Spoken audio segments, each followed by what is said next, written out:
საღამომშვიდობის რამდენი რამე გვჭირდება, რამდენი მნიშვნელოვანი რამე შეიძლება მოხდეს ჩვენს ქვეყანაში, რამდენი დასამახსოვრებელი საქმე შეიძლება გაკეთდეს და რა სამწუხაროა, რომ ამ კვირაში ყველაზე დიდი სახალხო ყურადღება ერთმა ფაქტმა მიიქცია.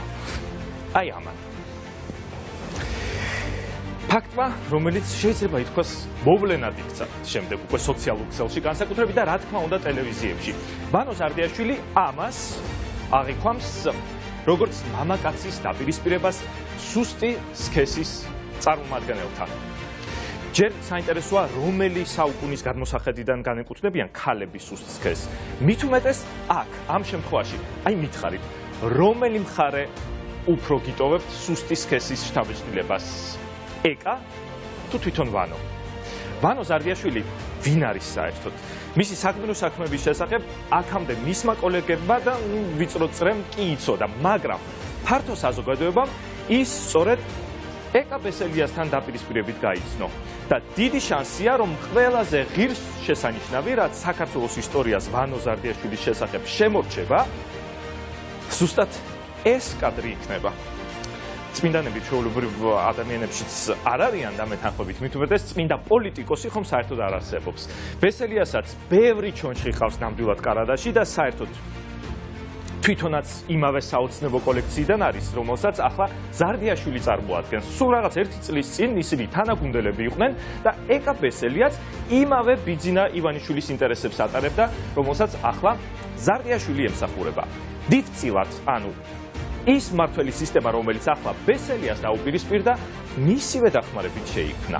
მოკლედ, იმის თქმა მინდა, რომ ეკა ბესელიას ძალიან ბევრი რამე შეიძლება უსაყვედურო, მაგრამ მგონი სისუსტეს ნამდვილად ვერ დააბრალებ. მით უმეტეს ამ ბოლო 1 წლის განმავლობაში.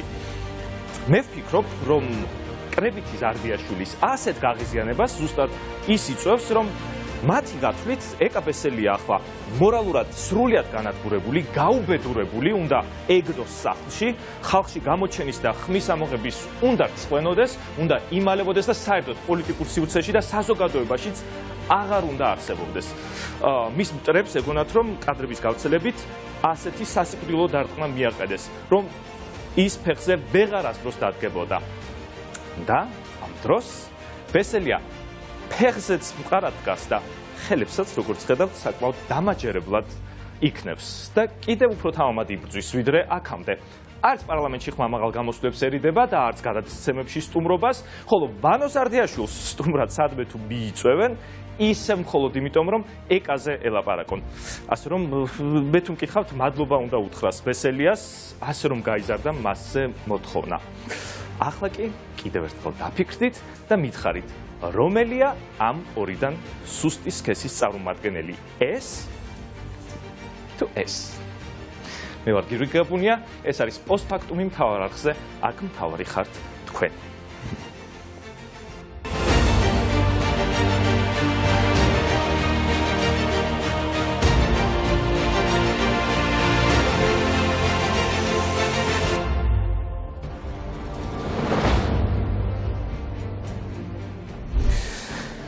რამდენი ხანია ველოდებით იმას, რომ ოდესმე თბილისიდან ბათუმამდე უწყვეტი ავტომაგისტრალით შევძლოთ ჩასვლა. ლოდინი, როგორც ჩანს, კიდევ დიდხანს მოგვიწევს. ხელისუფლება თვლის, რომ ჯერ თბილისიდან რუსეთამდე მისასვლელი ჩქაროსნული გზის გაყვანა ბევრად უფრო სასწრაფო და მნიშვნელოვანია.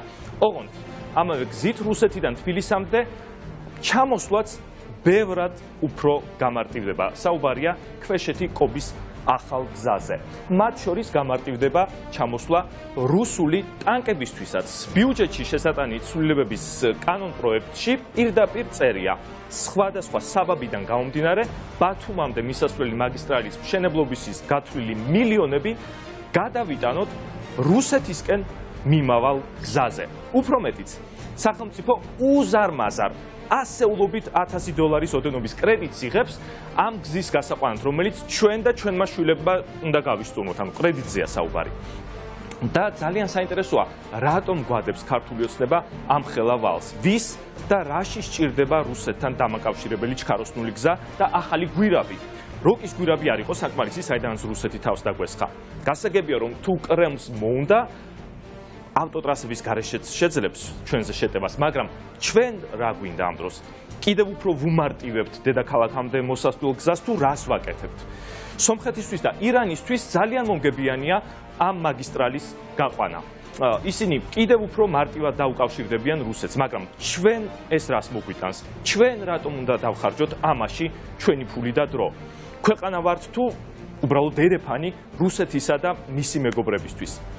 როგორც ჩანს, პუტინისგან მიმავალი ახალი გვირაბის და გზის გაჭრა თავად პუტინის მორიგი დავალებაა, რომელიც ჩვენი ხელისუფლებისთვის არის ამოცანა, რომელსაც ის ისევ ჩვენს ხარჯზე მორჩილებით შეასრულებს.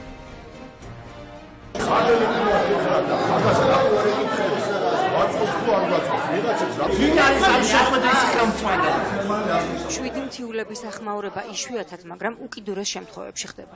სწორედ ასეთ განხილვაზე აღმოჩნდნენ ჩვენი კოლეგები მთის ამბებიდან, სადაც მოსახლეობა ეკოლოგიურ, ეკონომიკურ, ტურისტულ და დარღვეული უსაფრთხოების პრობლემებს და ქვეშეთი კობის სატრანსპორტო მაგისტრალის პროექტს აპროტესტებდა.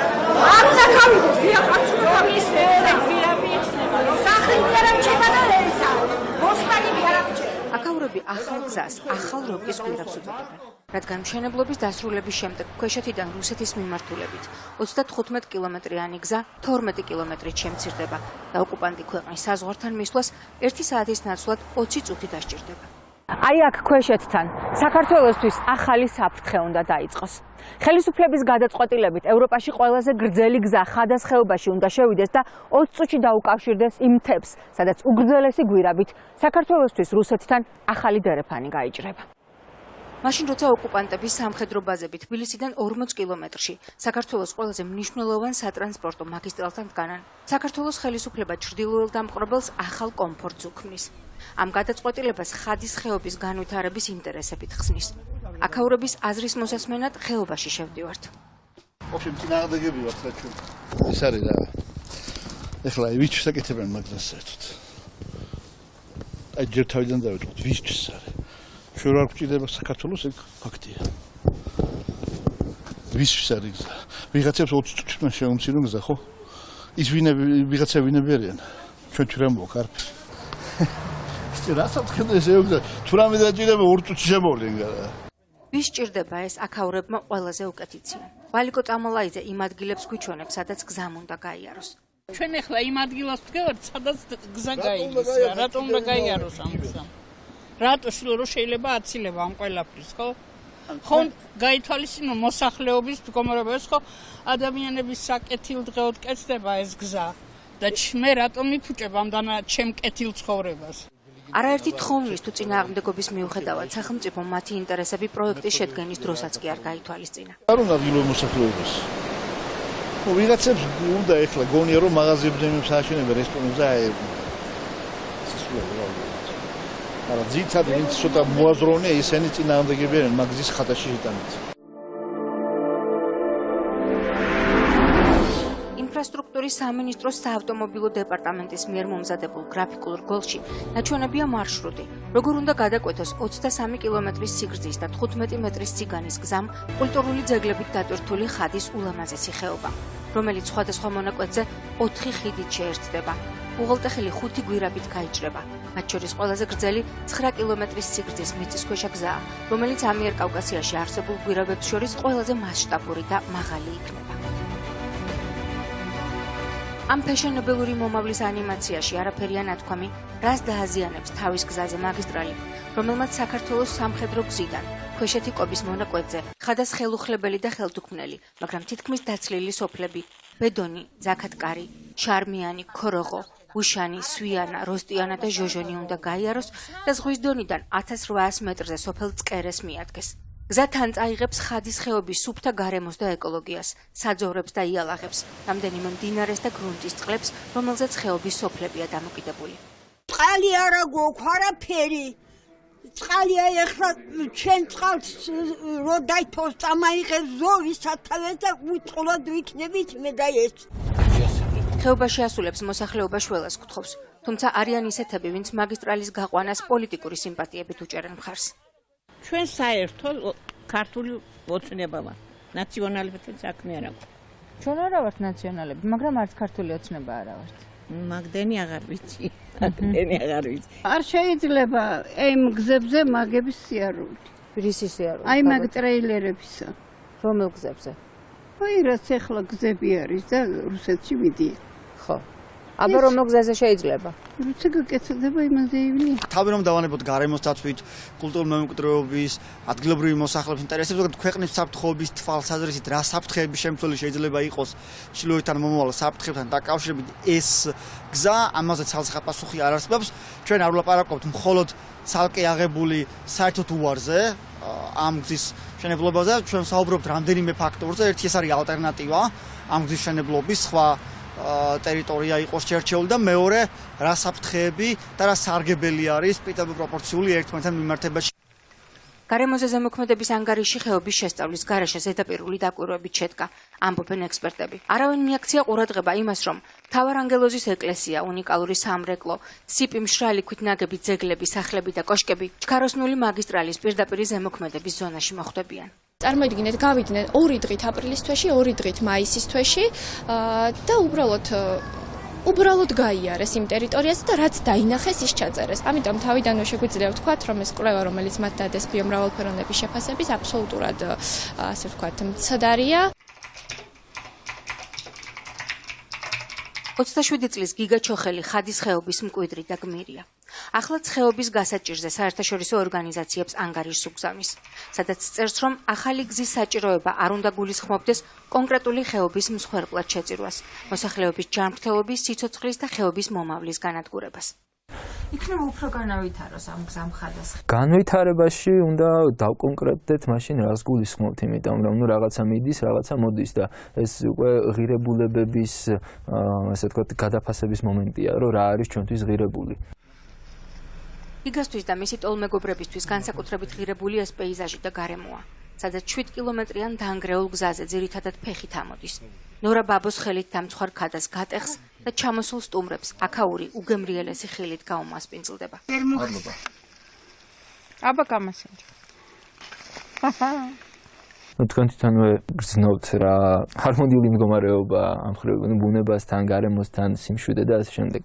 სუფთა ჰაერი, ეკოლოგიურად სუფთა საკვების მოყვანის საშუალება. ჩემი სახლიდან 100 მეტრში რო მაგისტრალი გავა მაგალითად, ეს ადგილი და ის ღირებულება, რაც ჩემთვის აქვს ამ მიწას, აღარ იქნება ამ საცხოვრის. ასე ფიქრობს ბოსტონის უნივერსიტეტ დამთავრებული ახალგაზრდა ფილოსოფოსი, ვისთვისაც ცივილიზაცია სწორედ აქაა ხადაში, ბენიან ბეგონში ჩადგმულ წინაპრების სამოსახლოში. ხედავთ ზემოთ კულტურული მემკვიდრეობის ძეგლს, ხადა ამ მხრივ საკმაოდ მდიდარია, ძველი გამონათქვამია, რომ ხადაში გამიგონია 60 ციხე მაგარიო. ერთი გზა აქეთ მოდის ხადისკენ, რომელიც უნდა იქნას გამოყენებული სატრანზიტო მაგისტრალა და გუდაური უნდა გათავისუფლდეს გამონაბოლქვისგან, ხმაურისგან და ჩემს სახლთან უნდა გადმოვიდეს. და მეორე საკითხია, რომ ის რთული მონაკვეთი, რაც ამ ეტაპზე გუდაურში ასასვლელად არის საჭირო გაიაროთ, ამისთვის ახალი მაგისტრალი კეთდება, სადღაც 4,5 კილომეტრი სიგრძის. როგორც აქამდე ვაკეთებდი კომენტარს, ის არის, რომ გუდაურის განვითარებას არც ერთ შემთხვევაში არ უნდა შეეწიროს ხადის ხეობა. თუ მომბობენ, აი ისია, ყვითლად რო, წითლად რო რაღაცა არის. ხო და ზოგი ამბობს, აი ესე ღელი როგორც არის და რა ვიცი. რას ფიქრობთ, მაგრამ კარგი იქნება? აი მე ხალხისთვის და ჩვენი თანაგლეხისთვის კარგი ასწროდის არაფერი არ იქნება. გზის სანაცვლოდ ნორა ბაბომ სახელმწიფოს საკუთარი მამულები უნდა მიჰყიდოს. რას გეუბნებიან, ფულს მოგცემთო? 5 და 60 რაღაც, ერთ სიგარეტს კიდევ 10 რო დაამატო რო იყიდო. ეტი რომ მოგცემ მისცემთ? ხალხი რასაც იზომს ალბათ, სადაც სოფლის ნახირი იქ ბებრის ხბო. ადამიანები ძალიან სწორად იძახიან, რომ მათ ასე აითვალისწინებენ, როცა არ ეთანხმება ადგილობრივი მოსახლე, რომ ხუთლარად გაყიდოს მიწა, არ ეთანხმება.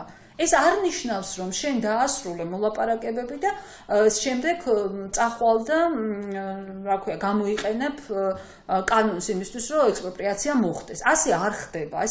ეს არის წარმოუდგენელი და ამიტომ არის უკვე რომ მთელი მოსახლეობა ძალიან განაწყენებული არის, საჩივრების შესვლის პროცესი არის დაწყებული. გზა რასაკვირველია, ჩვენ ვიცით, რომ გზა უნდა გაკეთდეს, იმიტომ რომ ზამთრობით არის საკმაოდ ხშირად ჩაკეტილი, მაგრამ როგორი გზა უნდა გაკეთდეს, გვჭირდება თუ არა ჩვენ ინტენსიფიკაცია ვაჭრობის რუსეთთან. ეს ისეთი საკითხებია, რომელზეც უფრო ფართოდ უნდა ვიმსჯელოთ. რას გსაუბრეთ? კაცის მაიყოს. ტიტულა თანზე საცმელს. სამკურნალოა. ხო? კი. რას მკურნალობს? ყველაფერს ორგანიზმში თუ რა მაქვს ადამიანს. ზამთარი ახლოვდება და მალე ხეობა ჩაიკეტება. ეთერო ბაბოს მატყლის მაიკა მთაში საუკუნეებმა გამოსცადეს, ისე როგორც მთიულების სიფრთხილე, არ გაეხსნათ გზა იქ, საიდანაც მომხდური უფრო ადვილად მოგაგნებდა. ადრეც იყო ესეთი, ისე რომ გზა უნდა გასულიყო, მაგრამ ხალხმა ხელმა აწერეს, არ გამოუშვეს, გაბრუნდა უკანთა. ეხლა აღარ ასწავლა. იცემ ბავშვობაში. მახსოვს, რომ იქ და რატომ მოაწერეს ხელი, რა საშიშროებას ხედავდნენ? გვირავი ეგ იქნება, ნიძილს შემოვლი. რუსები. კი. ეს დღე შეგურთქლებენ კი 2 საათში. იქ სასარგებელია ნებისმიერ სხვა ქვეყნებისთვის. გინდა სომხებისთვის, გინდა ვისე ნებისმიერ სასარგებლოა ეს გზა.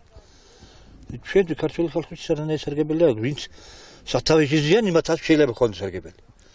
მაგრამ ამ გლეხობის არანაირი სარგებელი რა. მიმართავთ ხელისუფლებას. რაღაცას ვთხოვთ, რომ რატო კაცო ეს არის ისტორიული სოფელი, რატო უნდა დაიშალოს, რატო უნდა გავახვდეს. ვიღაცის გზის გულისთვის შენ ქვეყანას რატო აზარალი? აი ვიღაცის სასარგებლოდ, ეს პროსტა ეგ მითხართ რა, ნებისმიერს აქვს ეგ შეკითხვა. ვიღაცამ რატომ უნდა ისარგებლოს? იმით რომ შენ დაზარალდე. თიბუასა და ზვინის შეკვრას შორის უბრალო ხადელის მიერ ნათქვამი ჭეშმარიტება უსაფრთხოების გამოცდილი ექსპერტის მოსაზრებას არ ჩამოუვარდება. ვისთვის აკეთებს ამ გზას დღევანდელი ხელისუფლება და ვის ინტერესებში შედის მრავალმილიონიანი პროექტის საქართველოს ხარჯზე აშენება, მაშინ როცა ამ გზის აუცილებლობა არა ჩვენი ქვეყნის, არამედ სომხეთის და ირანის რუსეთთან სწრაფად დასაკავშირებელ სტრატეგიულ ინტერესებში შედის. გზა შეიძლება იყოს გამოყენებული როგორც ეკონომიკური დანიშნულებისთვის, ასევე სამხედრო დანიშნულებისთვის და იმით თქმა, რომ რუსეთს არ შეუძლია ამ გზის გამოყენება სამხედრო დანიშნულებით, არ იქნება სწორი. ერთის მხრივ არის რუსეთთან მომდინარე საფრთხე, რომელიც მათ შორის არ გამორიცხავს სამხედრო აგრესიას და მეორეს მხრივ არის ქვეყნის განვითარების და გეგმები, ხო? ამ გზაზე საუბარი ახალი დაწყებული არ არის და ამ გზის პროექტი არსებობდა წინა ხელისუფლების დროსაც, თუმცა ნებისმიერი ხელისუფლებამ უნდა გაითვალისწინოს ის უსაფრთხოების გამოწვევები და ის საფრთხეები, რომელიც ქვეყანას აქვს შესაბამისად. როდესაც დღეს საუბარი არის იმაზე, რომ ჩვენ გვაქვს რუსეთის მიერ 2 ოკუპირებული რეგიონი, გვაქვს უკანონო სამხედრო ბაზები, რუსეთი ახორციელებს ყოველდღიურად სოციალურ ოკუპაციას, რა თქმა უნდა, რუსეთთან მომდინარე საფრთხეები არის მუდმივ მოქმედ რეჟიმში და ნებისმიერი ეკონომიკური პროექტი უსაფრთხოების პროცესთან უნდა იყოს განხილული. ექსპერტები ამბობენ, რომ ქვეშეთი კობის ჩქაროსნული მაგისტრალი იქნება კიდევ ერთი სამხედრო გზა რუსეთისთვის. უშიშროების საბჭოს ყოფილი წევრი ხაზგასმით აღნიშნავს, რომ ეს მიმართულება არც საქართველოს ეკონომიკურ და არც საგარეო პოლიტიკურ ინტერესებში არ შედის. გარანტები უსაფრთხოების, აი მარტივად რო ვთქვათ, რა პრობლემა, რაღაც ვიღაც გუდაურში ადგილად დავალთ. რა გუდაურშია ხვალ? ის რომ მოწყვლადი ხდება თვითონ ეს ყაზბეგის მიმართულება და ის რომ ეს ტუნელი შეიძლება როგორც როკის გვირაბივით უბრალოდ გახდეს გამყოფი ყაზბეგის რაიონსა და თელ საქართველოს შორის, ეს რუსებს აუცილებლად გეოპოლიტიკურად უდევთ თავში. ეს არის ერთ-ერთი როგორც სტანისლავსკივი თოფის ჩამოკიდება სცენაზე, რომ მესამე აქტში გაიცვლის. ანუ ისინი გეოპოლიტიკურად აზროვნებენ, ეკონომიკურად, ფინანსურად და შენ უბრალოდ აი ამ ზეწოლის ქვეშ ხარ. ეს რა თქმა უნდა არის ის გრძელვადიანი იმპერიული ტერიტორიული ანექსიური გეგმები, რომელიც რუსეთს ყოველთვის ჰქონდა, აქვს და ექნება. ჩვენ, კიდევ ერთხელ ვამბობ, ძალიან კონკრეტულად ქართულ მხარებ, ფინანსურ, ეკონომიკურად, უსაფრთხოების სამხედრო თვალსაზრისით უნდა ნახოთ, ვინ არის ჩვენი პარტნიორი, ვინ არის ჩვენი მტერი, რამდენად ეს მომგებიანია საქართველოსთვის და რამდენად რა საფრთხეებს უქმნის ეს გეოპოლიტიკურად, ტერიტორიულად, სამხედრო თუ ეკონომიკურად და მივიღოთ ის გადაწყვეტილება. როგორც ჩანს, ეს პროექტი არის მოწონებული მთავარი პერსონას მიერ, ივანიშვილის მიერ, დაწყებული არის ძალიან აქტიურად ლობირება კვირიკაშვილის პერიოდიდან მოყოლებული დღემდე და ძალიან კონკრეტულად უნდა ითქვას, ვის ინტერესშია, რა სარგებლოს მოიტანს ეს და რა უსაფრთხოების გარანტიებს გვაძლევს მთავრობა ან ჩვენი პარტნიორი ქვეყნები, რომ ეს გვირაბი არ აღმოჩნდება ახალი როკის გვირაბი. ამ ყველაფრის ფონზე ცნობილი ხდება ხელისუფლების კიდევ ერთი გადაწყვეტილება, რომელიც უსაფრთხოების ექსპერტებს დამატებით ეჭვებს უჩენს. სახელმწიფო ბიუჯეტი აჩერებს აღმოსავლეთ-დასავლეთის ჩქაროსნული მაგისტრალის რიკოთის მონაკვეთის ავტობანის მშენებლობას, რასაც გარკვეული სირთულეებით ხსნის. ჩვენი ქვეყნის ყველაზე სტრატეგიული მაგისტრალის მშენებლობის შეფერხების კონკრეტულად რა სირთულეებზეა საუბარი, ამ კითხვაზე ოფიციალური უწყებები არ გვპასუხობენ.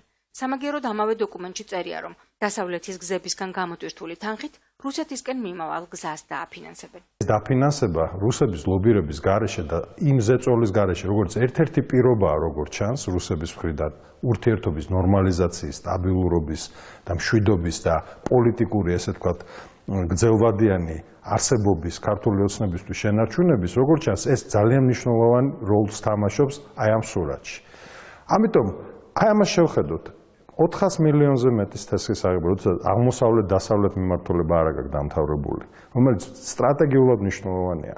ანაკლიის კონსორციუმი სულ მას ეძახდა, რომ მომიყვანეთ რკინიგზა და საავტომობილო გზა. ფოთში ვერ ჩახვალ ნორმალურად და ფოთიდან უკან ვერ წამოხვალ. ეს არის იმ პირობებში, როდესაც ამას ძალიან ღიად წინა პრემიერიც კვერიკაშვილის დროს დაიწყო აქტიურად ლობირება და დღევანდელი მთავრობაც თანმიმდევრულად აკეთებს იმას, რომ აქცენტი აღმოსავლეთ-დასავლეთ მიმართულებიდან გადმოაქვს ჩრდილო-სამხრეთ მიმართულებით, არის რუსეთ, სომხეთ, ირანის მიმართულება. ეს ჩვენთვის ეკონომიკურად დათვლილი არ არის რამ მუნგებიანი, თორემ უნდა იყოს აღმოსავლეთ-დასავლეთის სატრანსპორტო დერეფნის განვითარება, რკინიგზის განვითარება, საავტომობილო მაგისტრალის და ავტობანების განვითარება და ვხედავთ მოცემულობას, როცა კარიბჭე ჩვენი, რომელიც უნდა იყოს დასავლეთთან დამაკავშირებელი, როგორც ეკონომიკურ კომპონენტში, ასევე სამხედრო ნაწილში, წმინდა ხაზი გაუსვა, ეს არის ანაკლიის პორტი, არის შეფერხებული, წლებია ფერხდება დასავლეთ-აღმოსავლეთის საავტომობილო მაგისტრალის მშენებლობა, ფერხდება რკინიგზის მოდერნიზაციის პროცესი, რკინიგზის ინფრასტრუქტურის განვითარების პროცესი და ამ დროს სახელმწიფო და ჩვენი მთავრობა აცხადებს, რომ პრიორიტეტად მიაჩნია იმ საავტომობილო გზის განვითარება, რომელიც ამ შემთხვევაში საქართველოს აკავშირებს რუსეთთან და ხაზი არის გასმული უფრო სატრანზიტო პოტენციალის ამაღლებასთან. 2012 წელს ჯერ ისევ პრეზიდენტად ყოფნის დროს მიხეილ სააკაშვილი აპირებდა განეხორციელებინა პროექტი, რომელიც ჯერ კიდევ საბჭოთა კავშირის დროს იყო შემუშავებული და სამხედრო გზით მლეთა კობის მონაკვეთზე გვირაბის მშენებლობას გულისხმობდა. მაგრამ მაშინ ეს მხოლოდ საარჩევნო იდეად ჩაითვალა, რადგან პროექტზე რეალური მუშაობა არ დაწყებულა.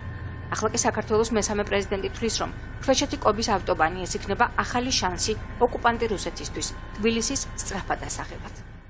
ამ სივრცეს მალე 23 კილომეტრიანი ჩქაროსნული მაგისტრალი გადაჭრის. ხადას ულამაზესი ხეობის ფსკერიდან 170 მეტრზე აგებულ ხიდებზე მოგზაურობა მართლაც შთამბეჭდავი სანახაობა იქნება. საქართველოს ხელისუფლება ახალი გზის ასაშენებლად $560 მილიონ ესხს აიღებს, რომლის გასტუმრებაც მე თქვენ და ჩვენს შთამომავლობას 20 წლის განმავლობაში მოუწევს. ისიც უნდა გვახსოვდეს, რომ ეს იქნება ახალი გზა რუსეთთან. ერთმორწმუნეობა კი უსაფრთხოების გარანტია სულაც არ არის. აი ესე ხომ ყველაფერი გააკეთეს, რომ ანაკლიის პორტია არ აშენდეს, ხომ ახლა დაამატეს ის, რომ ბათუმამდე მისასვლელი გზაც არ უნდა იყოს, ანუ დასავლეთისკენ გზას უკვე ფიზიკურადაც კი გვიკეტავს ქართული ოცნება, სამაგიეროდ ხსნის გზას კრემლისკენ. რუსია ლიკუერთ, რუსეთი ზეიმობს, საქართველოში ივნის-ივლისის კრიზისი ფაქტობრივად გადალახულია და ეს პროექტის ამის ერთ-ერთი ნიშანია. რუსთაველზე აქციები აღარ მიმდინარეობს. თვალების მთხრელი გიორგი რუსი, ანუ გახარია, არათუ გადააყენეს, არამედ პრემიერ-მინისტრად დანიშნეს. პუტინის მაგინებელი საზისხარი გაბუნია რუსთავიორიდან სამუდამოდ გააგდეს და მთლიანად არხიც ფაქტობრივად დახურეს.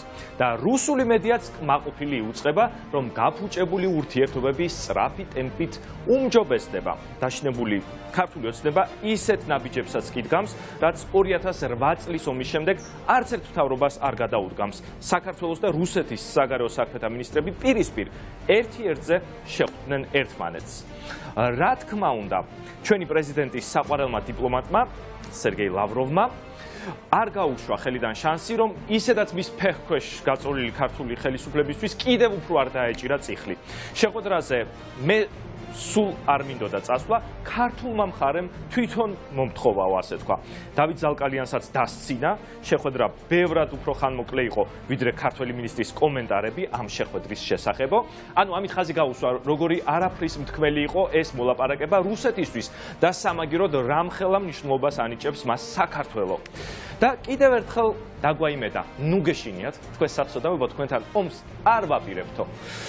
და ნამდვილად, რაში ჭირდება ჩვენთან ომი ან ჩვენი დაპყრობა? ქართული ოცნების დახმარებით, ისედაც ხომ კრემლის ქვეშემრდომები ვართ უკვე ყველა.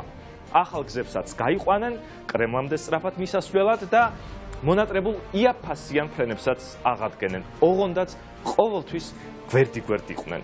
როგორ უხდებით ერთმანეთს, გენაცვალეთ თქვა. ყველამ 37 მაიანთი მოამზადეთ. ჩვენი ოცნების აეროფლოტი მზადაა ასაფრენად, როგორც კი მოსკოვის საბოლოო თანხმობა შემოგვიწევს. Что касается Грузии. რაც შეეხება საქართველოსთან ავიამიმოსვლებს. ის შეჩერებული იქნა მართლმადიდებელთა ასამბლეაზე ოპოზიციონერების მიერ აღმაშფოთებელი გამოხტომებისა და ჩვენს დეპუტატებზე ძალადობის შემდეგ, რომელიც წინასწარ იყო დაგეგმილი. როდესაც გადაწყვეტილება მივიღეთ, ვიცოდით, რომ ეს იქნებოდა დროებით და ფრენები აღდგებოდა. მაშინ, როდესაც საქართველოს ხელისუფლებაში ასეთი ექსცესების შედეგებს გაიაზრებდნენ.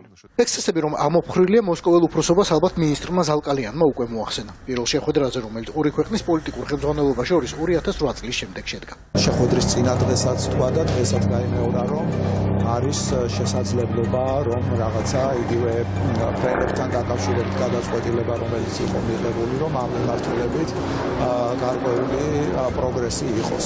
თუკი ეს იქნება, ჩვენ რა თქმა უნდა, ჩვენი მხრიდან ამას მივესალმებით. ივანიშვილმა ზუსტად ამ დროს მისცა სიგნალი. კახარიას დანიშნვის შემდეგ ლავროვს სრული უფლება მიეცა რიხით გამოეცხადებინა. თბილისში პოზიციებს სულ უფრო მეტად იმყარებენ შერაცხადი პოლიტიკოსებიო.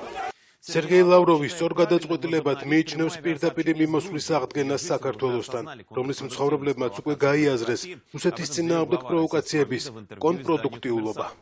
რუსეთის წინააღმდეგ პროვოკაციები ლავროვზე არანაკლებ დავით ზალკალიანის საყვარელი თემაა.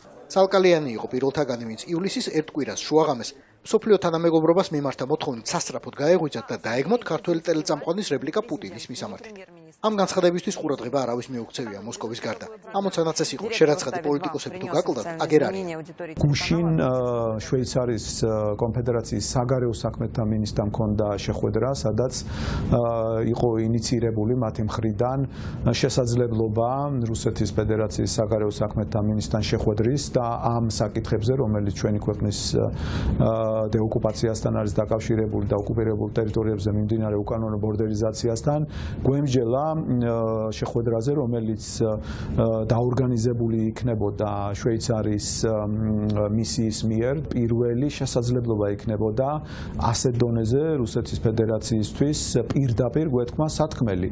ქართველი კოლეგისთვის ლავროვ შეიძლება ზოგადი კომპლიმენტი არ დაენადოს, მაგრამ რამდენი მარგალიტიც უნდა დაუყარო, მაინც ლავროვია. მაინც რუსეთია და არასდროს გაუშვებს შანსს შენს გაგსვაროს. გუშინან გუშინ წინ, მოკლედ სანამ აქ ვიყავი, მქონდა შეხვედრა საქართველოს საგარეო საქმეთა მინისტრთან.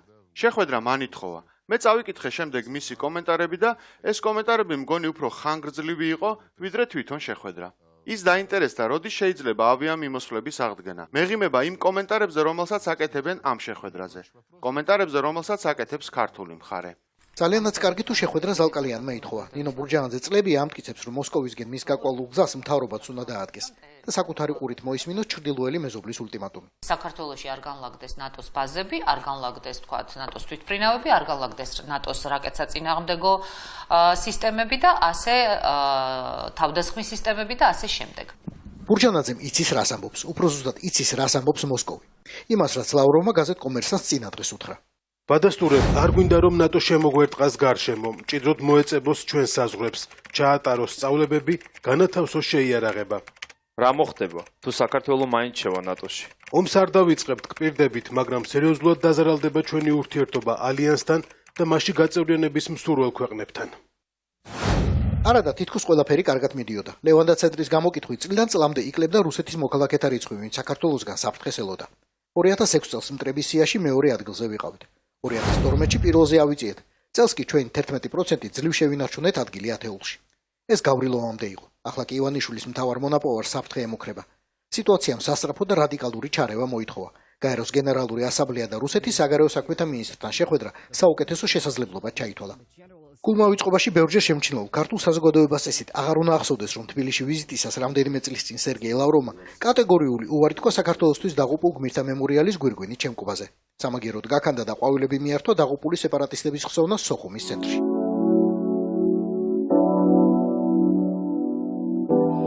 დამთხოვების ვისაც გჯერათ ოდეკაბეს, ანუ კოლექტიური თავდაცვის ორგანიზაციის შტაბის უფროსი გენერალი სიდოროვი ზუსტად თქვენ მოგმართავთ. მოსკოვის მიერ ნატოს საპირწონედ ჩაფიქრებული სამხედრო ორგანიზაციის მეთაური სალდაფონური მეთოდურობით ხსნის, რით არ მოსწონს საქართველო და რამდენად დიდ როლს ანიჭებს მას რუსეთის წინააღმდეგ მსოფლიო შეთქმულებაში. Источником угроз военной безопасности является საქართველო კავკასიაში რუსეთის წინააღმდეგობის მთავარი პლაცდარმია. საქართველოს ტერიტორიაზე შექმნილია ნატოსა და ამერიკული სასწავლო ცენტრები. იქნება ახალი სამხედრო ინფრასტრუქტურა, ამერიკული სამხედრო ხომალდები რეგულარულად შედიან საქართველოს პორტებში. ქვეყნის ხელმძღვანელობა ცვლის კანონმდებლობას, რომ გაუმარტივოს მათ ტერიტორიულ წყლებში შესვლა.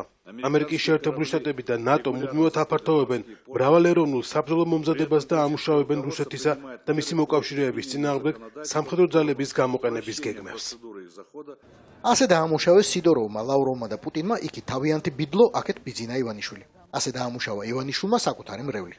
არავით არის ბლოკები, აქ ნატო არ სხვა, არავით არის ბაზები, არანაირი აქ უცხო ქვეყნების მონაწილეობით წვდები, ყოველივე ასეთი ხმეგების ხმებს ჩვენ კიდე რაღაც ტერიტორიებს კარგავთ. აღარ გვინდა ეს. რაც უფრო ახლოსაა არჩევნები, ქართულ ოცნებას უფრო უმწვავდება პიროვნების კოლექტიური გაორება. გამოსავალი სატელიტი პარტიების გააქტიურებაში გამოძებნა. თავად ფორმალურად ინარჩუნებს პროდასალურ მაკიაჟს, თუმცა აქტიურად ხელს უწყობს და მიტინგების მონაწილეებს უგროვებს იმათ, ვინც რუსის საქმეს აკეთებს და ასე აგროვებს ხმეს 2020 წლის არჩევნებისთვის. ხელისუფლება ძალიან შემცირებული ნდობის პირობებში ცდილობს ეგრეთ წოდებული პრორუსული განწყობების ამომრჩეველი მიიმხროს ამ წლის განმავლობაში მომავალ არჩევნებამდე. და არ ვფიქრობ, რომ ზალკალიანი დარწმუნებული იყო, ან ჰქონდა იმედი, რომ ამ შეხვედრას რაიმე დადებითი შედეგი მოყვებოდა, რადგან ის გამოცდილი დიპლომატია კარგად იცის ეს, ამიტომ მგონია, რომ ეს უფრო პოლიტიკური, ასე ვთქვათ, პარტიული დავალება უფრო იყო საგარეო საქმეთა მინისტრის მიმართ. პარტიული დავალება რომ იყოს, კიდევ არ იქნებოდა ასე საშიში. საქართველოს ხელისუფლების არც ერთ დაპირებას ფასი არ აქვს, რადგან ყველა გადაწყვეტილებას ქვეყანაში არა პარტია, არა პარლამენტი, არა კაბინეტი, არამედ ერთი მოქალაქე იღებს. გააჩნია რა შარჩურჩულებს გიგანტურ ხედაში.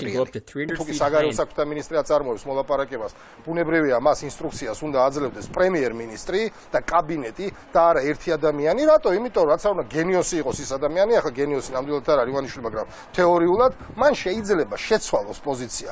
მაგრამ როდესაც ანგარიშვალდებულია მთავრობა და კაბინეტი თავის ხალხთან, ბუნებრივია იქ უკვე რაღაც სისტემურ დაგეგმასთან აქვს, ხო? საქმე. ეს არის პრობლემა საქართველოში. სასურველია ეს დავაჩქაროთ, იმიტომ რომ ამის შანსი განუზომლად უფრო დიდია, ვიდრე პუტინია ხელისუფლებაში.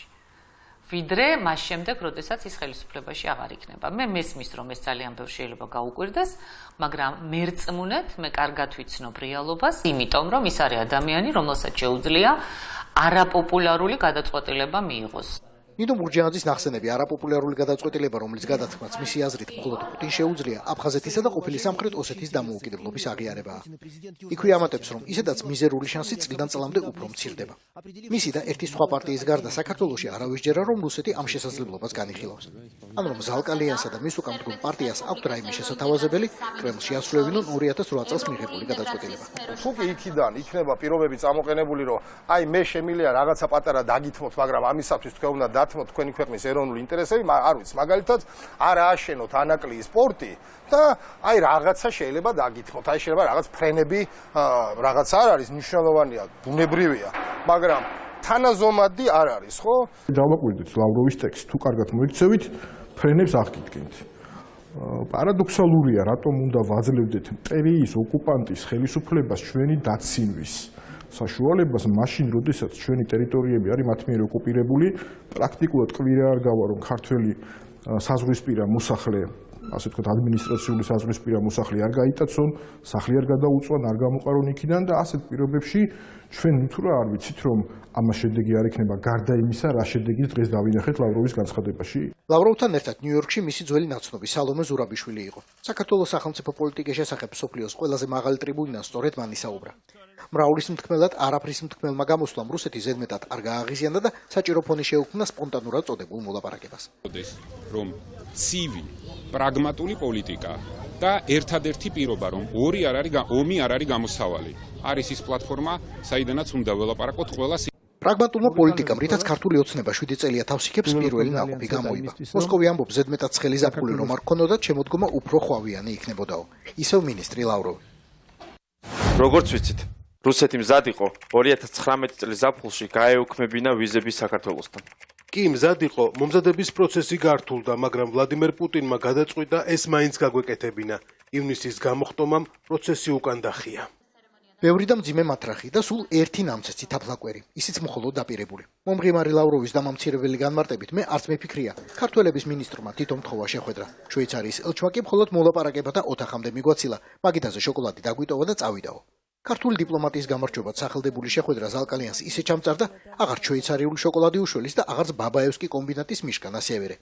გაოკუპაცია, რის ტერიტორიული მთლიანობის აღდგენა, არჩევნებზე თითი თუ წაგიკრეს და აეროფლოტის თვითმფრინავები გამოგიგზავნეს, საშვილიშვილო დავალებულები იქნებით.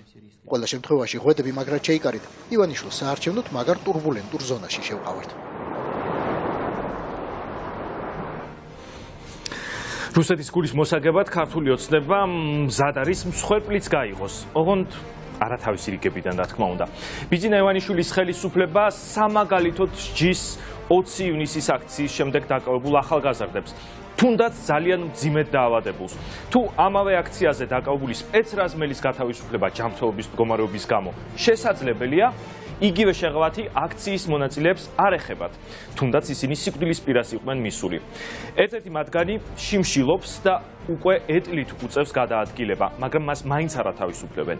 მეორე რუსეთში ცხოვრობდა და საქართველოში იმიტომ დაბრუნდა, რომ დედა მარტო არ დაეტოვებინა, მაგრამ ხელისუფლებამ ის ციხეში გაისტუმრა. ანუ რუსეთზე უარესად საქართველო მოექცა. მესამე კი თვითონაც დაიჭირეს და ახლა მის ძმასაც დაჭერით ემუქრებიან. და ყველაფერი იმიტომ, რომ მათ გაბედეს რუსული ოკუპაციის გაპროტესტება. ეგ არის ჩემი ბიჭის ცეხი. აი ეს მასალები, ახლა დაკვეთები ქონდა მაგას ამერიკელებისგან აღებული და აქედან კიდე ამას რო ხედავ, თქვენ აი ეს აქედან მაგიდა უნდა გააკეთოს. ძალიან ბევრი შეკვეთა, 250 კარი შეკვეთა ქონდა. პასუხისმგებლობის გრძნობა იმდენად აქვს, ძალიან განიცდის ამ მდგომარეობას ყველაფერს. დროშაც კი დაუხატია ამაზე. საქართველოს დროშა, რამდენი მასალა შემოზიდული და გაჩერებულია ყველაფერი. ბესიკ თამლიანის სახელოსნოში დაზგებს უკვე რამდენიმე კვირა აღარავინ ამუშავებს. მასალით სავსე ხისაა, მქრო გაჩერებულია. მისი პატრონი კი პატიმრობაში. დარჩა ჩემთან და ჩემთან ვსვა დადანაშაულებს, ჩემს გულისვინ დარჩა და ციხეში რომ მოხვდა, იქ რო ყოფილიყო, ხარ მოხვდებოდა ციხეში. საქართველოში რამდენიმე თვის წინ 24 წლიანი ემიგრაციის შემდეგ მომაკვდავი მამის სანახავად დაბრუნდა. მამის გარდაცვალების შემდეგ კი ხანში შესული დედა მარტო აღარ დატოვა. რუსეთის ერთ-ერთ ქალაქში წარმატებული ბიზნესი მიატოვა და საკუთარი ხელობის გამოყენება საქართველოში გადაწყვიტა. ქალაქის ცენტრალურ ქუჩაზე ეკიდა რუსეთში. იმდენად ქართველია, რომ ნახე, ყველაფერი წერია რუსულად, მაგრამ ბოლოს გვარი თამლიანი წერია ქართულად. რა მშრომელი ბიჭია, ეს ციხეში უნდა იჯდეს? პატიოსანი შემომქმედი და უაზროდ შეყვარებული თავის ქვეყანაზე, თავის ხალხზე. 24 წელი რო არ იყო დამყოფი საქართველოში და ისე მონატრებული იყო ამ თავის ქვეყანას, თავის კუთხეს, ლამის მიწა დაეკოცნა აქაური საქართველოსი. ჩამოვიდა ჩემი შვილი, დარჩა და ციხეშია დღეს. რისთვის? საქართველოს სიყვარულისთვის არის დასჯილი დღეს ჩემი შვილი.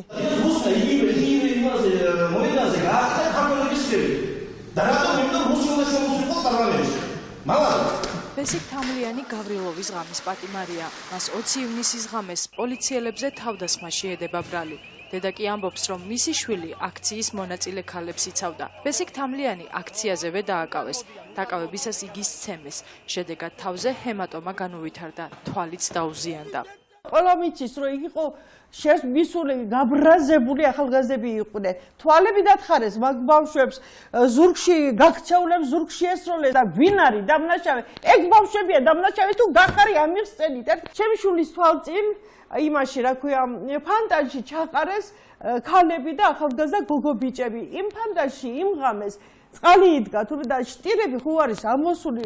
ხო და ჩემო ბიჭმა რა შობი ბიჭო როგორ ყრი ამათ აქაო ასე აუქნია ხელი ფარზე. როგორც კი აუქნია ხელი ფარზე, იყო ეთქმა ფეხი დაუდეს, წააქციეს, გადაუარეს, ბორკილი დაადეს და ბორკილ დადებულს უმოწყალოდ სცემდნენ. რუსმა ქართველის ხელით ქართველი გაიმეტა.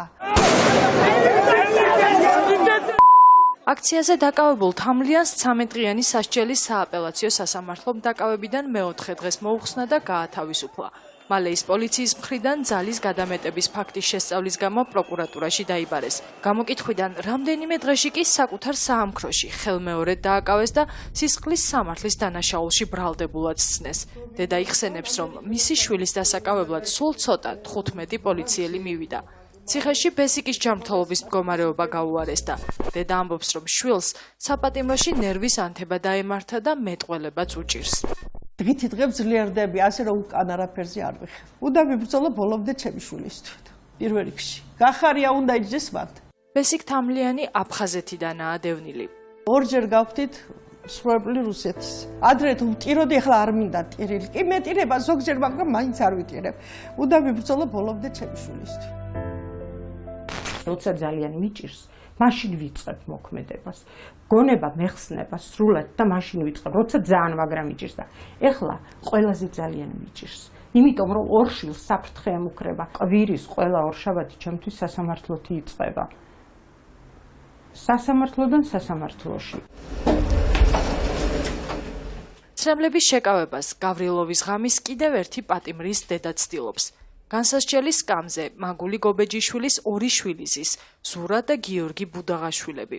ორივე შვილს უპირებენ ციხეში გამოკეტოს. რისთვის გუშინ ვიჯექი სასამართლო პროცესზე და ზის მოსამართლე და არჩევს საქმეს და ისმენს ბრალდებებს, რომელიც სულ თავიდან ბოლომდე შეთითხნილია, თავიდან ბოლომდე ფარსია და სისულელეა. სადაც ვიკითხავ, სადაც ვიტყვი რამეს, რა ხდება, ნეტა ეშველება რამე ჩემ შვილს.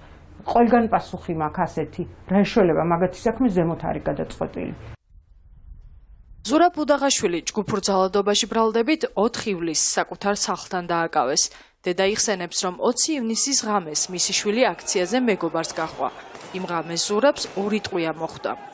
ორწამიანი კადრია სულ. რაღაცა რომ ზურას ეს ხელკეტი უჭირავს ხელში და ურტყამს იმ ფარზე. ფარზე ურტყამს და ეს არის გამეორებული 1000 ჯერ. და მე სხვა კადრი გამომიგზავნა ჩემმა მესამე შვილი, სამი შვილი მყავს მე, სამი ბიჭები და ჩანს რომ ზურა ხელები ჩამოშვებული ასე თავდაღუნული, აი უკვე ვიცი რომ გულს ურევდა იქაურობა და გარიდებას ცდილობს ასე მიდის თავისთვის და ამ დროს ხდება ტყვია და უცებ ტრიალდება აქეთ რომ მოუბრუნდიო, ხედავ რომ ორი გოგო დავარდაო და ორივე სისხლის დიოდაო და აი მაშინ ართმევს იმ პოლიციელს იმ ხელკეტს და ცდილობს ფარიც წაართოს და იმიტომ ურტყამს იმ ფარზე და მე ის ფარიც წავართვინო მითხრა და აი ამ ფარს შევეფარეთო ის ორი გოგოც და მეც. ზურაბის დაკავებიდან რამდენიმე დღეში მისი უფროსი ძმაც დააკავეს. გამოძიება მას ნარკოტიკული საშუალების ტარებას ედავებოდა, მაგრამ გიორგი ბუდაღაშვილი მომდევნო დღეს გაათავისუფლეს.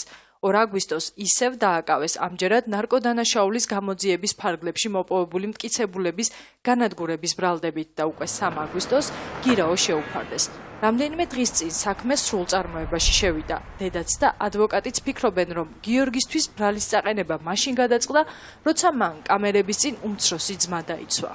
იმთავით მეორე თუ მესამე დღეს მომდევნო დღეებში იწყება უკანონო თვალთვალით ჩემის აზრით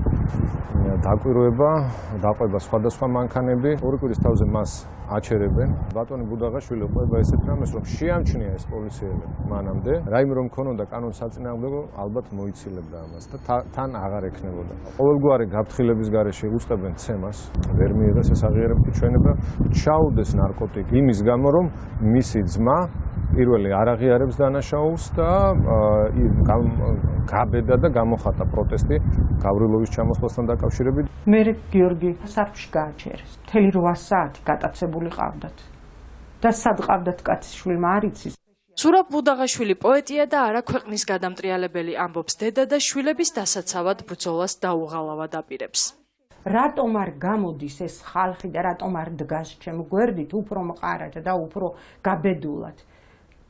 იცით რატომ დაშინებულია, დამონებულია ხალხი, მაგრამ სანამ ყველას თავის კარებზე არ დაუკაკუნებს და სანამ ყველას შვილებს აი ჩემ დღეში არ ჩააგდებენ, მანამდე ვერ მოვა ეს ხალხი აზრზე. ბესიკ თამლიანს და ძმებ ბუდაღაშვილებს ადვოკატი ვახტანგ გიაშვილი იცავს. ამბობს, რომ გავრილოვის ღამეს დაკავებულები პოლიტპატიმრები არიან. გამოსავალს კი საზოგადოების აქტიურობასა და თანადგომაში ხედავს. ჩვენს ქვეყანაში სამწუხაროდ თვითონ ის ფაქტი, რომ ამ პირთა მიმართ მიმდინარეობს სისხლის სამართლებრივი დევნა, უკვე ავტომატურად ადასტურებს, რომ ისინი პოლიტპატიმრები და პოლიტდევნილები არიან. სამწუხაროდ, ამიტომაც საქართველოში პრაქტიკულად შეუძლებელია, თუ საზოგადოების აქტიური მხარდაჭერა არ არის, პრაქტიკულად შეუძლებელია სიმართლის დადგენა. აი, შა, მათი.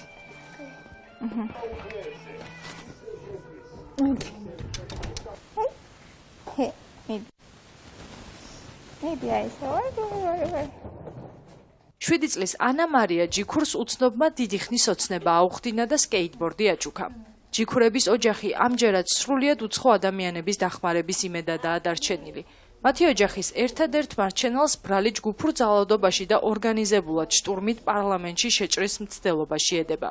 ფილტვების პრობლემა დაეწყო შაქარი. აქ გასაგებია წერია, რომ პაციენტის მდგომარეობა არის საყურადღებო, მიუხედავად მრავალგზის აღსნა განმარტებისა, მოსალოდნელი მძიმე გართულებების შესახებ. გამოხატულია საერთო სისუსტე, უძილობა, შარდის რაოდენობის შემცირება, წონაში კლება, კატეგორიულად საცხადო შიმშილობის შეწყვეტაზე. და აქ წერია ისიც, რომ მას უჭირს გადაადგილება. ლევან ჯიქურის მდგომარეობა დღეისთვის უკიდურესად მძიმეა. უკვე 30 დღეზე მეტია შიმშილობს და დამოუკიდებლად გადაადგილებაც უჭირს. მძიმე მდგომარეობაშია მისი ოჯახიც. ყველაფერი რაც აქ არის ლევანის დამსახურება. ჩვენ ესე არ ვცხოვრობდით. ჩვენ ეგეთი ესე ვიტყვი, ჩემთვის ეს ფუფუნება. დაღრეცილი კედლები იყო, გიფსოკარტონი გააკეთა. იქაც საშინელი სიტუაცია იყო და ეს ყველაფერი ლევანის გაკეთებულია. საწოლი გატეხილი ჰქონდა. ეხა ლევანის გარეშე მე რაც შემეძლო სკოჩი ავაკარი, მეტი არაფერი არ შემეძლო. მაგიდა აქეთ დავდგი და ეს გავშალე იქიდან გამომდინარე ლევანის რომ მოვიყვანთ კოკალიასკით თქო. აქ დავაწვენა 15 კვადრატულ ოთახში 4 ადამიანი ცხოვრობს. მარიამი ახლა ავანტყოფ დედას და მცირეწლოვან შვილს სუვლის. მუშაობა არ შეუძლია. ბევრი ოპერაცია აქვს გადატანილი და ახლაც ექიმის მუდმივი მეთვალყურეობის ქვეშაა. გადასხმებს ვიკეთებ, იმიტომ რომ ძალიან ცუდად ვიყავი. ძალიან ჩავარდი ამ ნერვიულობის ნიადაგზე. მძიმე საცხოვრებელი პირობების და გაჭირვების მიუხედავად მარიამს ერთადერთი თხოვნა აქვს. ერთადერთი იმას ვიტყოთ, რომ მოგვაქციან ყურადღება, თუნდაც მოდრეკილი დავთხოვრო, ჩემი ქმარი გამოუშვან და დაუბრუნონ თავის ოჯახს. სანამ მარიამ შეხვდებოდა, ლევანი ეტლდამოკიდებული იყო, თუმცა მაშინ მკურნალობამ შედეგი გამოიღო, ლევანმა გაიარა და ოჯახით შექმნა. მარიამმა იცის, რომ წინ დიდი გამოწვევაა, მაგრამ ყველაფრისთვის მზადაა, თუ მისი მეუღლე მის გვერდით იქნება. ერთობლივი ძალით, ჩემი მეგობრების უცხო ადამიანების ძალით ლევანი გაივლის და ისე წამოდგება ფეხს. 20 ივნისის ღამეს ლევანი და მარიამი მშვიდობიან აქციაზე ერთად მივიდნენ. მალე არეულობა დაიწყო. მარიამი ლევანს ეძებდა. ერთმანეთი იპოვეს და სახლში მშვიდობით მივიდნენ. რამდენიმე კვირაში კი ლევანი წაიყვანეს. არც ერთ პოლიტიკურ პარტიას არ მიეკუთვნება. ის არის მთაში გაზრდილი და სხვანაირი ადამიანი. ამ შემთხვევაში ის გავიდა სხვა ქართველებთან ერთად, რომ გაეპროტესტებინათ გავრილოვის სკამზე დაჯდომა.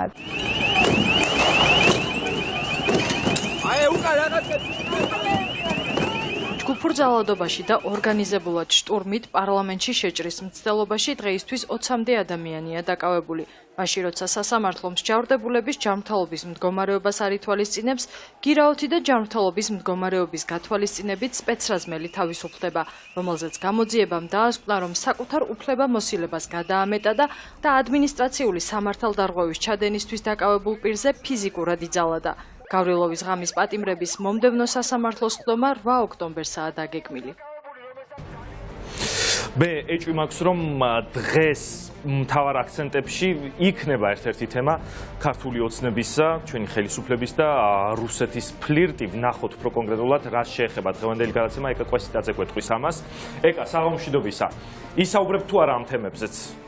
რასაკვირველია, ჩვენ ვისაუბრებთ ყველა იმ თემაზე, რომელიც ამ კვირას დაგროვდა და ძალიან ბევრი თემა დაგროვდა და არა მხოლოდ ამ კვირას დაგროვდა, ჩვენ ვისაუბრებთ საქართველოს მესამე პრეზიდენტთან მიხეილ სააკაშვილთან.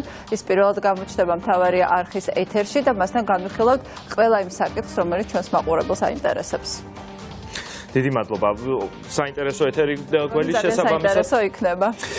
დიდი მადლობა. ანუ მთელი გადაცემა იქნება ინტერვიუ მიხეილ სააკაშვილთან. კი ბატონო, მანამდე იქნება მე და ნიკას, ასე ვთქვათ, როგორც წესი, შეჯამება ამ მოვლენების და შემდეგ ჩაგვერთვება სააკაშვილიც.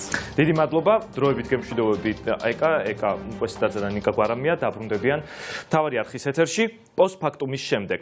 ახლა კი ჩვენ გადავიდეთ ცოტა სხვა თემებზე, მაგრამ ისევ რა თქმა უნდა ხელისუფლების გარშემო ვიტრიალებთ. ქართული ოცნების რამდენიმე მაღალჩინოსნის უძრავ ქონებაზე უნდა ვისაუბროთ ახლა. კერძო სახლები აუზით, ბინები, მიწები და ასე შემდეგ. საიდან მოდის ეს ქონება? ან საიდან ჩნდებიან, უფრო საინტერესოა, ეს მისტიკური ნათესავები და მეგობრები, რომლებიც ისეთი მდიდრები არიან, რომ თურმე აი ასე ბინების და სახლების ჩუქება შეუძლიათ მინისტრებისთვის, დეპუტატებისთვის, მათი შვილებისთვის, ან მოადგილებისთვის და ასე შემდეგ. და ნეტარ ხშირად რატომ არ არის ამ მაღალჩინოსნების დეკლარაციებში დაფიქსირებული კონკრეტულად ვინ აჩუქა ეს სახლი თუ ბინა მას. უბრალოდ წერია, ეს ბინა მაჩუქეს და ვინ გაჩუქათ. ამ გაღატაკებულ ქვეყანაში მითხარით ადამიანები დაბადების დღეებზე რომ ვერ დადიან იმის გამო, რომ ჩვეულებრივ საჩუქარს ვერ ყიდულობენ და მაინც ქართული ოცნების მაღალჩინოსნებს საიდან ყავთ ასეთი გულუხვი ახლობლები, რომლებიც პირდაპირ სახლებით გასაჩუქრებენ ხოლმე. ჩვენ მაღალი თანამდებობის რამდენიმე პირის ქონებით დავინტერესდით, მათ შორის არიან შინაგან საქმეთა და ეკონომიკის მინისტრები.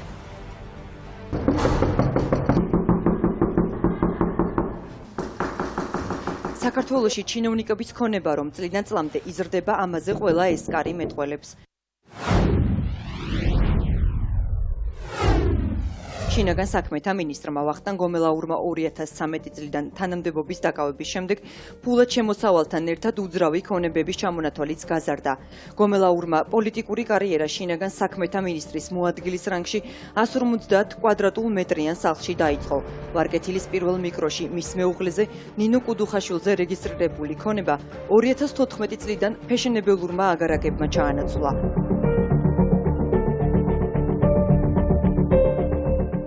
გომელაურის მეუღლეზე უკვე 5000 კვადრატულზე მეტი მიწის ნაკვეთია რეგისტრირებული. ვახტანგ გომელაურის სახლია ეს ქალბატონი ნინო მის მეუღლე ხო, როგორც ვიცი? კი. რამდენი ხანია რაც ამ ობიექტს იცავთ? გაარკვიეთ, თქვენ თვითონ ადმინისტრაციაში მივბრძანდით. ვის ადმინისტრაციაში? შესაძლოა ადმინისტრაციაში. თუ გნებავთ უსაფრთხოების. ანუ თქვენ შინაგან ყველა საკითხზე გაგცემენ პასუხი. ეს გომელაურის ერთ-ერთი ქონებაა დაბახმელაში სამსართულიანი აგარაკის ასაშენებლად მან მიწის ნაკვეთი 2014 წელს 123,000 ლარად შეიძინა. მოსაწყობად კი 7,000 ამერიკული დოლარი და 50,000 ლარი დახარჯა. სამსართულიანი აგარაკი ძვირადღირებული ტრავენტინის ქვით არის დამუშავებული. შედარებისთვის ტრავენტინი რომის კოლიზეუმის ერთ-ერთი მთავარი სამშენებლო მასალაა. მაგრამ ეს ყველაფერი არ არის, გომელაურმა სახლი ცეცხლგამძლე მასალით მოაპირკეთა. ეს ერთ-ერთი დოკუმენტია, რის გამოც გომელაურის ცოლი ტაბახმელაში არსებული აგარაკის მშენებლობის შემდეგ საპროექტო სამუშაოების დარღვევისთვის 3,000 ლარი დაჯარიმდა.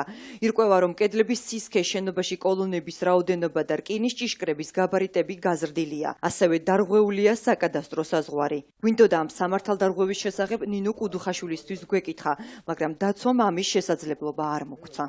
არავინ არ იმყოფება სახლში თქვენს გარდა? არავინ არ არის. მიბრძანდით. ვახტანგ გომელაურის ოჯახის ქონება ამით არ სრულდება. მის მიერვე შევსებულ დეკლარაციაში კიდევ ერთი მიწის ნაკვეთი და აგარაკი მოხვდა. თიანეთში გომელაურის მეუღლეს ნინო კუდუხაშვილს ეს ქონება აჩუქეს, მაგრამ დეკლარაციაში ჩუქნებლის შესახებ არაფერი წერია.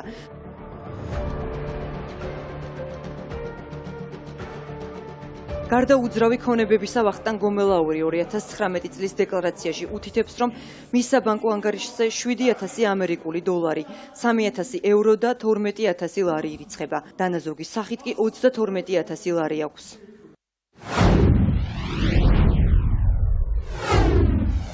Factum კიდევ ერთი მაღალჩინოსნის ქონებით დაინტერესდა 2018 წლის დეკემბრის დეკლარაციით საქართველოს ეკონომიკისა და მდგრადი განვითარების მინისტრი ნათელა თურნავა 50,000 ამერიკულ დოლარსა და არაერთ უძრავ ქონებას ფლობს. მაგრამ ამ დეკლარაციაში იმას გასული წლის შემოსავალი უნდა აესახა. მინისტრი ამ დროს საპარტნიორო ფონდის აღმასრულებელი დირექტორის მოადგილის პოზიციას იკავებდა. ამ შემოსავლებზე დეკლარაციაში ინფორმაცია არ არის.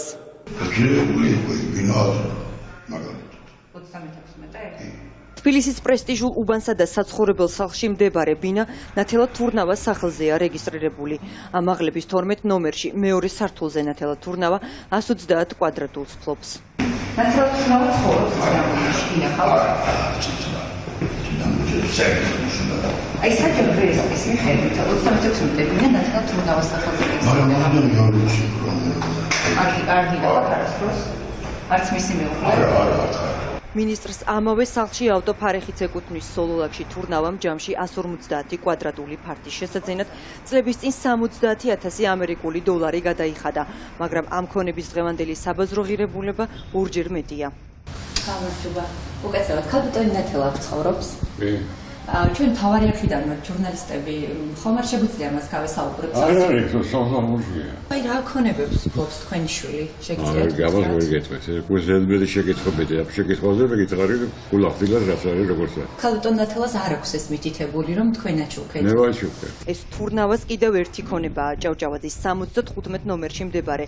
ამ 130 კვადრატული ბინის მეპატრონეც ნათელა თურნავაა. მინისტრს დეკლარაციაში ბინის მჩუქებლის ვინაობა და ღირებულება მითითებული არ აქვს. ამ კუთხეში ვინ იშენებს სახლს, ხომ არ იცით? არ ვიცი. ვიღაც მეგრელი კაცი იყო, ვინც ხელმძღვანელობდა და ვისია კაცი მართლა არ ვიცით. აი ნათელა თურნავა ხომ არ შეგინიშნავთ აქ? ნათელა თურნავა. ყველა მთავრობა მდიდრდება ჩემის იულიას და ასე შემდეგ ხარჯზე.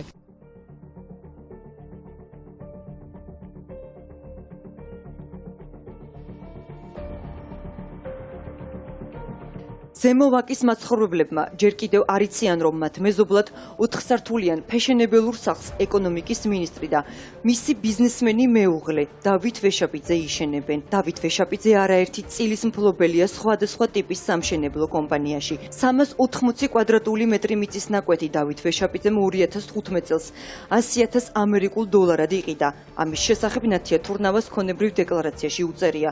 თუმცა ამავე ქონებრივ დეკლარაციაში არაფერი უწერია იმის შესახებ, რომ სახლს იშენებს ზემო ვაკეში. პროექტის მიხედვით საცხოვრებელ სახლს შიდა აუზი, ღია ტერასები და საზაფხულო ფართი ექნება. პროექტის მიხედვით ფასადი ალუმინის ვიტრაჟებითა და ლითონის ხავრითაა გარშემოტყმული. მინისტრის მეუღლემ დადგენილი კაური კოეფიციენტის გაზრდა ითხოვა და თანხმობაც მიიღო. ამ ბინაში ესე იგი. დიახ, ქვემოთ, თქვენს ქვემოთ. ამ ბინაში ცხოვრობს ნიმისის პრემიერ-მინისტრი ისო ეკონომიკის მინისტრი როა. მისი ვინ? ნათელა თურნავა იმის დეიდა ცხოვრობდა აქ. ახლა? ახლა ვიღაც არის, რავი, გაქირებული აქვს. ზანდუკელის 27 ნომერში 68 წლის თენგის ზეზაშვილი წლებია ცხოვრობს და უძველესი სახლის ბინადრების ყველა ისტორიას ზეპირად იცის. გუყობა, რომ ნათელა თურნავას ნათესავები სწორედ მის ქვემოთ ცხოვრობდნენ. კერძოდ ქმრის დეიდა, რომელიც წლების წინ გარდაიცვალა. ახლა კი 100-მდე კვადრატული მეტრი გაქირავებულია. ჩვენ ვცადეთ ბინის მობინადრეების ჩაწერა, მაგრამ კარი არავინ გაგვიღო. გარდა თბილისში მდებარე საცხოვრებელი ბინებისა, ნათელა თურნავას ქმარი საცხოვრებელ ფართებს ბათუმშიც ფლობს. ორი ბინიდან პირველი საცხოვრებელ კომპლექსში 28,000 ამერიკულ დოლარად 2013 წელს შეიძინა. მეორე ბინა კი 2017 წელს 70,000 ლარად. დავით ვეშაპიძე მიწის ნაკვეთებს ფლობს საქართველოს სხვადასხვა რეგიონში. დედოფლისწყაროში 2 მიწის ნაკვეთს, ხოლო ლაგოდეხის ნაკრძალთან 28 ჰექტარს.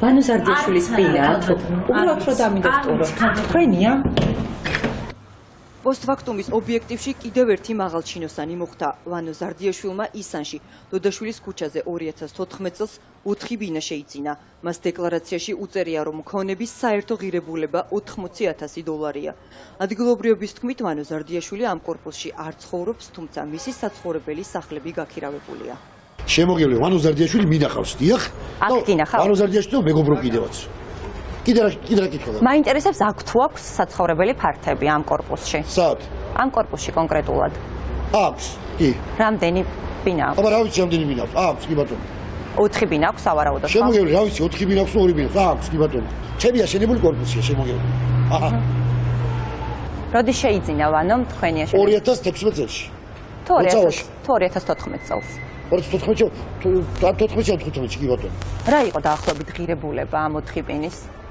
რამდენი გადაგიხადათ ხელშეკრულებაში წერია აი დაახლოებით რა თანხა იყო ხელშეკრულებაში წერია ყველა კი ბატონო აი ეს თანხები რეალური არის რაც დეკლარაციაში აქვს მითითებული აი $20,000 თითო ბინის საფასური რაც წერია ყველაფერი არის რეალობა ვანო ზარდიაშვილსა და მის მეუღლეს 2013 წლიდან დღემდე 8 სხვადასხვა სახის უძრავი ქონება აქვს შეძენილი.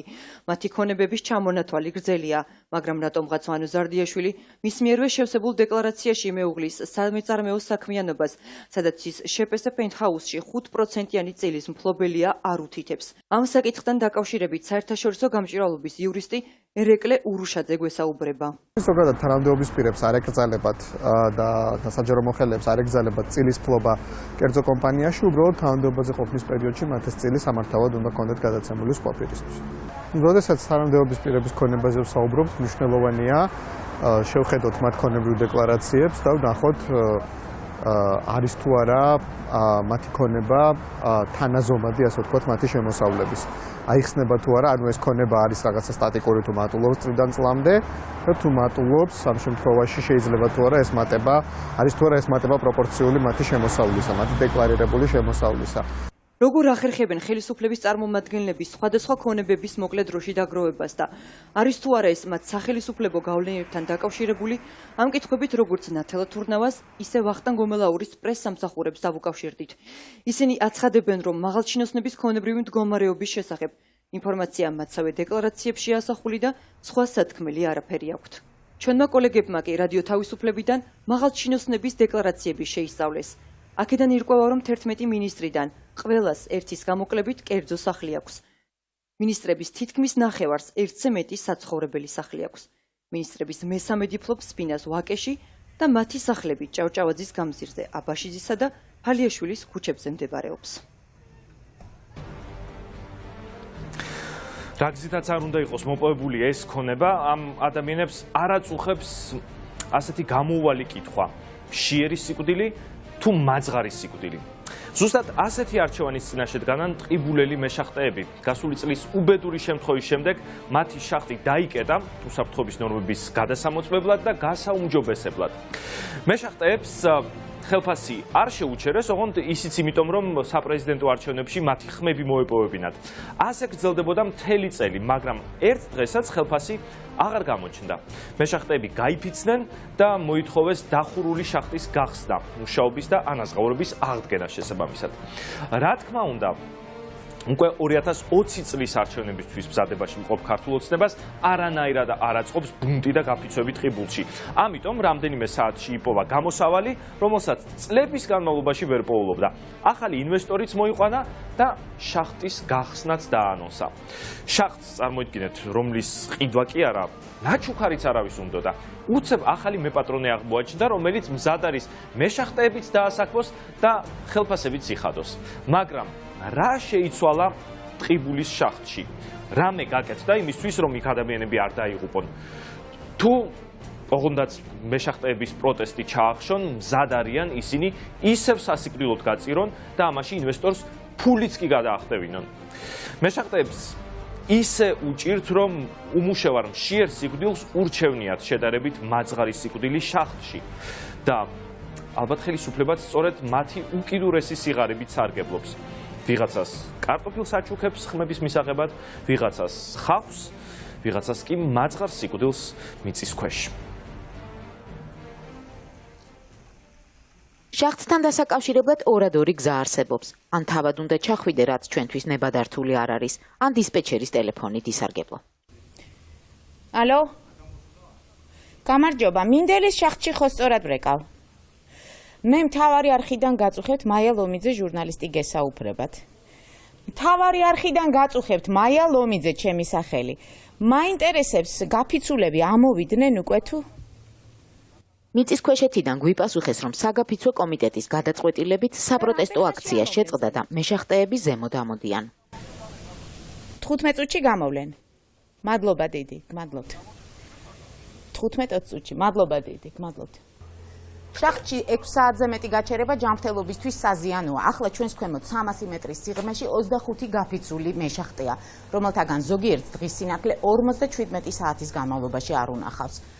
ახლა სწორედ მათ ველოდებით ამ გვირაბიდან.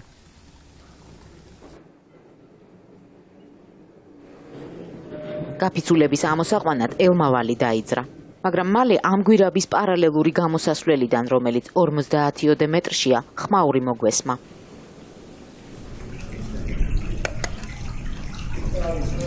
აღმოჩნდა, რომ გაფიცულები ტრანსპორტს არ დაელოდნენ და ფეხით გამოსვლა გადაწყვიტეს. ჩვენც მათ შესახვედრად დავიძარით. გამარჯობათ, საამოშვილო. გაგიმარჯოთ. როგორ ბრძანდებით? თქვენ როგორ ბრძანდებით? როგორ ხართ? დავიცი, გაჭირების მე ტერაფელია. ერთი შეკითხვა მინდა დაგისვათ და როგორ ფიქრობთ? რამდენი ხანი გაგრძელდება თქვენი მოგვარებული პრობლემა, ვიდრე შემდეგი ახალი პრობლემა გაჩნდება? ეს პრობლემა ძალიან გადასაწყვეტია, იმიტომ რომ 1000-ნაირი უფროსი მოდის, ვინ რაჭკვის არის, ვინ როგორი ფეხით შემოდის, როგორი აზრით, არ ვიცით. გაფიცულები გვირაბში დიდხანს ვერ დავაყოვნეთ. ვთხოვეთ, დღის სინათლეზე გასულები სულ რამდენიმე წუთით გაჩერებულიყვნენ. და იქ აღარ გამეკცეთ კი? ბავშვებს შვილიშვილი ყავს, ორი ქუთაისში ცხოვრობენ ბიჭები, ერთი ბოტას ვერ უყიდე 50-20 წლიანი ვერ ვაჩუქე ბავშვს შევკიდი და მიზახებ რა ჩვენ აღერე ბაბო ხელფასი. თუ არ იქნა შედეგი მიღწეული, ისე რომ დაბრუნდებით ჩინ. ბანკებმა ახლა თანხები ისე რომ დაირიცხება, ყველა ჩამოიჭრება, მომავალ დღეს რომ აიღებენ ხელფასს, უკვე იმ დღესვე დაიწყებენ ნისიაზე აღებ მისვლას მაღაზიებში და საართულია ცხოვრება. თუ ნახშირ მოპოვება არ დაიწყო ტყიბული ფაქტიურად დაკეტილია. მეშახტეების მიწის ზედა და მიწის ქვეშა პროტესტს სწორედ ეს ორი მოთხოვნა ჰქონდა. ქვანახშირის მოპოვების განახლება და დაგვიანებული ხელფასის გაცემა. მართალია ვადაგადაცილება ამ წუთამდე 14 დღეა, მაგრამ მათთვის ყოველი დღე სასიცოცხლო მნიშვნელობის არის. გუშინ რო იყო 154, დღეს არის 173. ყოველ იქნება ალბათ 200. ხელფასი მჭებოდა ხელზე ასაღები რაც იყო 100 ლარი და უკვე ჯარიმების ფული ხელფასიდან აღარ მჭება. ეს აღარ დაიფარება, იმიტომ რომ აღარ კმარა ჩემი ხელფასი ამას რაც მე მჭერა. ხვალ და ზეგ თუ ასეთი სიტუაცია იქნა და რაღაც არ შეიცვალა და ეს თანხა არ დაგვიჯდა ანგარიშებზე. მე ბავშვებს აღარ გავუშვებ სკოლაში და არც ბაღში. იმიტომ რომ 30 თეთრის ბავშვის გატნევაზე რო დღეს იქნება 21 საუკუნის საუბარი, რომ ბავშვმა ბულკი იყიდოს ბუფეტში და ვერ გაატან. ამაზე მეტი დის სირცხვილი მე ვამბობ აი მთელ საჯაროდ და მთელ საქართველოს ვეუბნები და მთავრობას. ამაზე მეტი სირცხვილი არაფერი არ არის. რომ ბავშვი სხვა რო შევა ბუფეტში და ჩემი ვერ შევა. რატოა ჩემი შვილი ან ბატონი გახარია შვილებზე ნაკლები, ან ქალბატონი მაია შვილებზე ნაკლები. სხვაზე არაფრით ნაკლები ბავშვები მეშახტეებს ყველა აქციაზე ახლდნენ. მათ შორის ისეთებიც, ვისაც ჯერ იმ პლაკატების წაკითხვაც არ შეუძლიათ, რომელიც ხელში უჭირავთ. მთელი მომავალი მაგაზია დამოკიდებული და ყველა მშიერი რჩება ბავშვებს, უკმა პურის კი არ ეკნებათ სახლში. ტყიბული საქართველოს ერთ-ერთი ყველაზე უხპროტესტიანი ქალაქია, ასაკობრივი ცენზის გარეშე აქციის მონაწილეებში. სისხლის სამართლის კოდექსის რამუხლის თანახმად უნდა დაისაჯოს ეს საბრალო მეშახტეები, რომლებიც როდესაც შახტში ჩადიან სიკვდილის სიცოცხლეს ებრძვიან და ამოდიან თუ არა ისინი კაპიკების შრომობენ და ცხოვრობენ, რისთვის უნდა დაისაჯონ, ასე რომ მათ არ ექნეს მინიმალური საარსებო წყარო და დაინგრეს ქალაქი და ულუკმაპუროდ ქუჩაში დარჩეს ეს საბრალო გაჭირებული ხალხი. ახლა დაიხურა ტყიბული, ან მერს უკითხეთ, გუშინ ასე თქვა, სკოლას არ რემონტებო, ვისთვის უნდა რა რემონტებეთ? ეს დაიხურა ტყიბული. წევიდა ხალხი ამ ბოუში სადწავა, სკოლა ვინი სწავლის, ან მაღაზია არაფერი არ იქნება. დაკონსერვდება და იქნება დაკონსერვებული. გვეუშვალ მე ეს გააკეთონ ქვევით ბარიერი ეს და გვეუშვალ მე ნიანგები ახლა ტყიბულში და უყრუნონი სიცოცხლის ფასად ჩადიან ჩვენი შახტიორების 300-400 მეტრის სიღრმეში. სიცოცხლის ფასად. იხვეწებიან, ამათ რო ეხლა მეტი რაღაცა გამოსავალი ქონდეს, სხვა სამსახური იყოს ტყიბულში. მოითხოვენ ეს შახტიორები მიწის ქვეშ ჩამიშვითო? მე არ გვეყოფა ჩვენ მიწაში ყოფნა. ბოლო წლებში ყოველი ახალი ამბავი ტყიბულიდან თავზარდამცემი იყო. ჩვენამდე სისტემატიურად მოდიოდა ცნობები ერთი ან რამდენიმე მეშახტის სიკვდილის, ან როგორც აქ უწოდებენ, დამარცხების შესახებ. ბოლო ასეთი შემთხვევის შემდეგ პრემიერმა ბახტაძემ განკარგულება გასცა უსაფრთხოების ნორმების სრულ მოწესრიგებამდე წარმოება შეწყვეტილიყო. ასეც მოხდა. საკნახშირი დასაქმებულებს ხელფასს 13 თვე ამ პირობებში უხდიდა. რატომ გადაიხადა გაჩერებულმა კომპანიამ 20 მილიონი ლარი. აბა ერთმა მითხარით, აი ხო ამდენი ხალხი ხარ, რომელისთვის მithქვამს ხმა მომეცით ხო? თუ რომელიმესთვის მithქვამს? აქ შეკრებილებს ასეთი მოთხოვნა კარგად ახსოვთ. საპრეზიდენტო არჩევნების პირველ ტურში მმართველმა პარტიამ წააგო. ასევე ახსოვთ საკნახშირის ხელმძღვანელობის მიერ მეორე ტურის წინ დილაუთენია მოწვეული თათბირი. ერთ-ერთი მეშახტის მიერ გაკეთებულ ჩანაწერში ისმის როგორ აფრთხილებენ. თუ ზურაბიშვილი წააგებს, 1000 ადამიანი უმუშევარი დარჩება. ვერჩი დაუდგეთ რა ვიციოთ, ხალბატონი ზურაბიშვილი და გამჩამით გამოხატოთ ჩვენი ადამიანები ესეთ დახმარება და მდგომარეობა. ქალაქი ხელისუფლებასთან გარიგებაზე წავიდა. მეორე ტურში ოცნების მხარდაჭერილმა კანდიდატმა გაიმარჯვა. სწორედ ამიტომ მეშახტეებს მიაჩნიათ, რომ თავისი პირობა ახლა არა მათმა დამსაქმებელმა ხელისუფლებამ უნდა შეასრულოს. ასე ფიქრობს ორადორი ქალი მეშახტეც, რომელიც მიწისქვეშეთში მუშაობს, ორივე ქვრივი, ორივე ოჯახის ერთადერთი მარჩენალი. არ გვეყოთ ჩვენი თავრობა ხოა? ჩვენ ხო ავირჩიეთ ეს თავრობა? არ უნდა მოგვაქციონ ყურადღება? ჩვენი პირი უნდა გაითვალისწინო. უნდა კონდეს რომ მაგ იმედი, მაინც მაგ იმედი, რომ ვიღაცა იმ თავრობაში, იმ პარლამენტში, ვიღაცა გამოჩნდება, ვისაც აქ ნამუსი. და დაახსენდება, რომ ჩვენც ვართ ქართველები, ჩვენც ვართ ის ხალხი, ვინც მონაწილეობს არჩევნებზე. და ჩვენც მივეცეთ მარტო არჩევნების დროს არ უნდა მოიკითხო შენი მოქალაქე, შენი ქართველი. მომავალი არჩევნების შორს არ არის. მთავრობა ამ ვალდებულებას არ გაექცა. ტყიბულის ახალი კრიზისიდან გამოყვანა ოცნების კრიზის მენეჯერმა ეკონომიკის მინისტრს დაავალა. დღესვე ეკონომიკის მინისტრი ამგზავრება არა გარემოებების და საქმის გასაცნობად, არამედ პრობლემის მოსაგვარებლად. ეკონომიკის მინისტრმა ტყიბულის მრავალწლიანი პრობლემა 5 საათში მოაგვარა. ნათია თურნევამ მეშახტეებს აუწყა, რომ საწარმოს ახალი მეპატრონე ეყოლება. ის გადაიხდის მიმდინარე ხელფასებს გაჩერებულ საწარმოში და ის აიღებს ვალდებულებას ქვანახშირის მოპოვება განაახლოს. ადამიანები შახტაში უნდა ჩადიოდნენ არა პროტესტის ნიშნად, არამედ ნახშირის მოსაპოვებლად. ორიოდე სიტყვით ახალი კომპანიის შესახებ რამდენადაც მეტი მის შესახებ მაინც არაფერი ვიცით. Steel International Trading Company რეგისტრირებულია საქართველოში. 2 წლის განმავლობაში ის მადნის ყიდვა გაყიდვით იყო დაკავებული.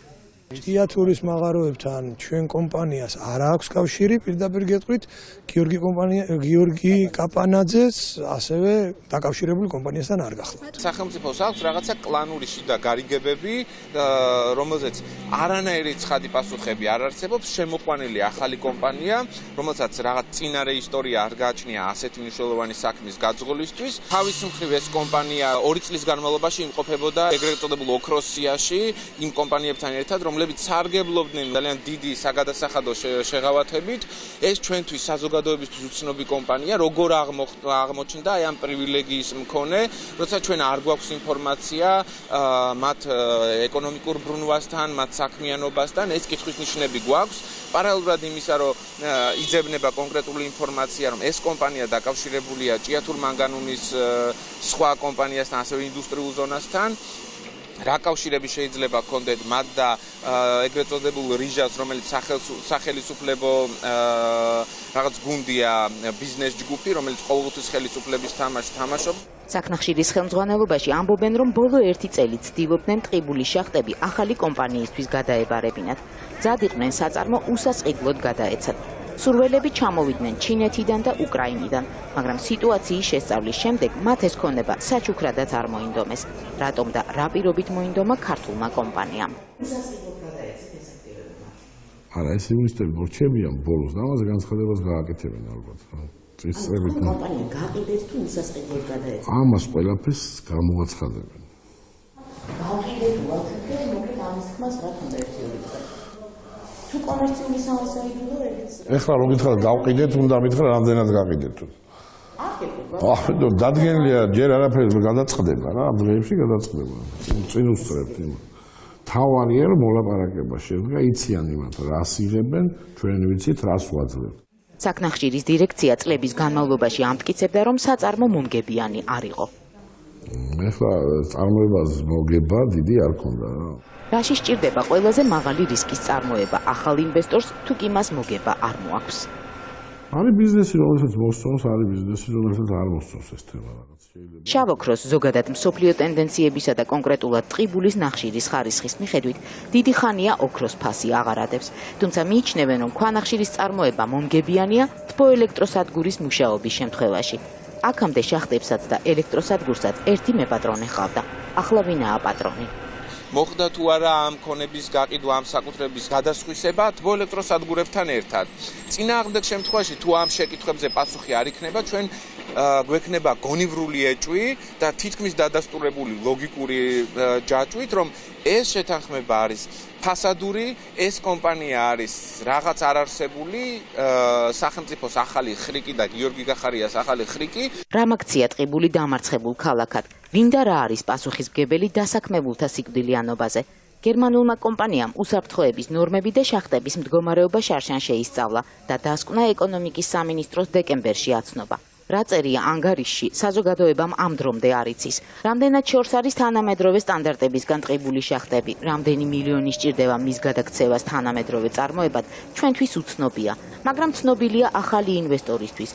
ის პირობას დებს, რომ ნოემბრამდე ყველაფერს გამოასწორებს და წარმოებასაც დაიწყებს. ეს დასკვნა არის პრინციპულად მნიშვნელოვანი, შეიძლება თუ არა იმ საწარმოო პროცესის გაგრძელება, რაც აქამდე მიმდინარეობდა და რა ცვლილებები არის საჭირო იმისთვის, რომ ადამიანები არ კვდებოდნენ. ადამიანები კი, რომლებიც ხვდებიან, რომ გაჩერებულ საწარმოში ხელფას დიდხანს ვერავინ გადაუხდის, რომლებიც ხვდებიან, რომ უსაფრთხოების ნორმები ევროსტანდარტების შესაბამისად კიდევ დიდხანს არ ექნებათ, მზად არიან გარისკონ. ზურია მაზღარი მოკლევით დღეშია. ხელისუფლებამ ტყიბულის გამწვავებული კრიზისი ქრონიკულ სტადიაში გადაიყვანა. მიწისზედა და მიწისქვეშა პროტესტი ჩაცხრა. მეშახტეებს იმედი აქვთ ხელფასებს მომავალ არჩევნებამდე შეუფერხებლად გადაუხდიან, მაგრამ წარმოდგენა არ აქვთ, რა უნდა მოხდეს ქვეყანაში და მათ ქალაქში იმისთვის, რომ მომავალ თაობას მაინც სხვა არჩევანი ჰქონდეს. არა შიმშილით სიკვდილსა და არსებითად იგივეს შორის, რისი მოსმენაც შემზარავია, ზუსტად ისე, როგორც ბოლო წლების ყველა ახალი ამბავი ტყიბულიდან. ნუ მოკლედ ხომ მიხვდით რაც მოხდა ხელისუფლებამ თავის ჯიბის ბიზნესმენს ჩააბარა შახტი იმისათვის რომ მეშახტეები გააჩუმოს და არჩევნებზე პრობლემები არ შეექმნას როგორც მაგალითად რუსთავი ჩააბარა თავის ჯიბის ბიზნესმენს ქიბარ ხალვაშს იმისათვის რომ ჩვენ გავეჩუმებინეთ რუსთავი სცენარის გამეორება უკვე სხვა სივრცეში ამაზე ვისაუბრებთ ახლა როგორ წავართვათ წლების წინ გაყიდული ქონება ეთილსინდისიერ შემძენებს რა თქმა უნდა ამისთვის საჭიროა მჭიდრო კონტაქტი ხელისუფლებასთან და თუ ეს კონტაქტი თლად ყოფილი მთავარი პროკურორი არჩილ ყბილაშვილია ჩათვალე რომ საქმე გაკეთებულია როგორ აბსურდულადაც არ უნდა გამოიყურებოდეს სიტუაცია საქმე ეხება თბილისის ერთ-ერთ ყველაზე წარმატებულ და პოპულარულ კომპლექსს ღვინის ქარხანა ნომერი 1 ეს კომპლექსი სერიოზულ და შემოსავლიან ბიზნესად იქცა და ამიტომ ბუნებრივია ძველმა მფლობელებმა მისი ხელში ჩაგდება გადაწყვიტეს ამისათვის კი ადვოკატად არჩილ ყბილაშვილი მოიწვიეს აბსურდი იმაში მდგომარეობს, რომ მანამდე იგივე ყბილაშვილი იცავდა ძველი მფლობელების მოწინააღმდეგეთა ინტერესებს. ანუ ყბილაშვილი ჯერ იცავდა ქონების წამრთმევებს, ასე ვთქვათ, და ახლა იცავს იმათ, ვისაც წაართვეს. ხომ არ ნიშნავს ეს, რომ რეალურად ყოფილი მთავარი პროკურორი სულ სხვა ინტერესების გამტარია და ძველ თუ ნაკლებად ძველ მფლობელებს მხოლოდ ნიღბად იყენებს, როგორც ბიძინევენიშვილმა გამოიყენა ქიბარ ხალვაში რუსთავიორის საქმეში. ამ ხმაურიან საქმეში ფიგურირებენ ის მოსამართლეებიც, რომლებიც ახლა უზენაესი სასამართლოს უვადო მოსამართლეობისთვის იბრძვიან. ერთ-ერთ მათგანს პარლამენტმა რამდენიმე დღის წინ მოусმინა, მეორეს კი მომდევნო კვირას მოусმენს. ნახეთ როგორ მოიცილეს ამ მოსამართლეებმა თავიდან საკუთარი კოლეგა და როგორ დაშალეს კოლეგია, რომელსაც სწორედ ღვინის ქარხნის საქმე უნდა განეხილა. ხომ არ არიან ისინიც არჩილ ყბილაშვილის მაქინაციის ნაწილი. თუ ასეა. უზენაეს სასამართლოში მათი უვადოდ მოხვედრა ქვეყნისთვის უვადო საფრთხის მომტანი იქნება.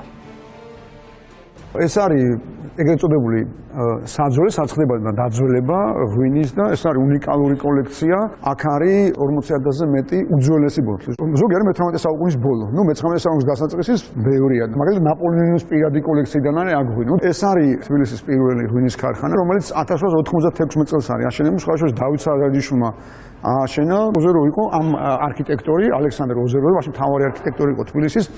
დათო ტურაშვილი ვერის ღვინის ქარხნის მეგობარია. მან პეტრიაშვილის ქუჩაზე მდებარე ამ ისტორიული ტერიტორიის ყველა დეტალი იცის. ღვინის კოლექცია ჯერ სახელმწიფო საკუთრებაა, მაგრამ კერძოა ტერიტორია, სადაც ის ინახება. მთავარი შენობა ძალიან გავს ქართულ ეკლესიას.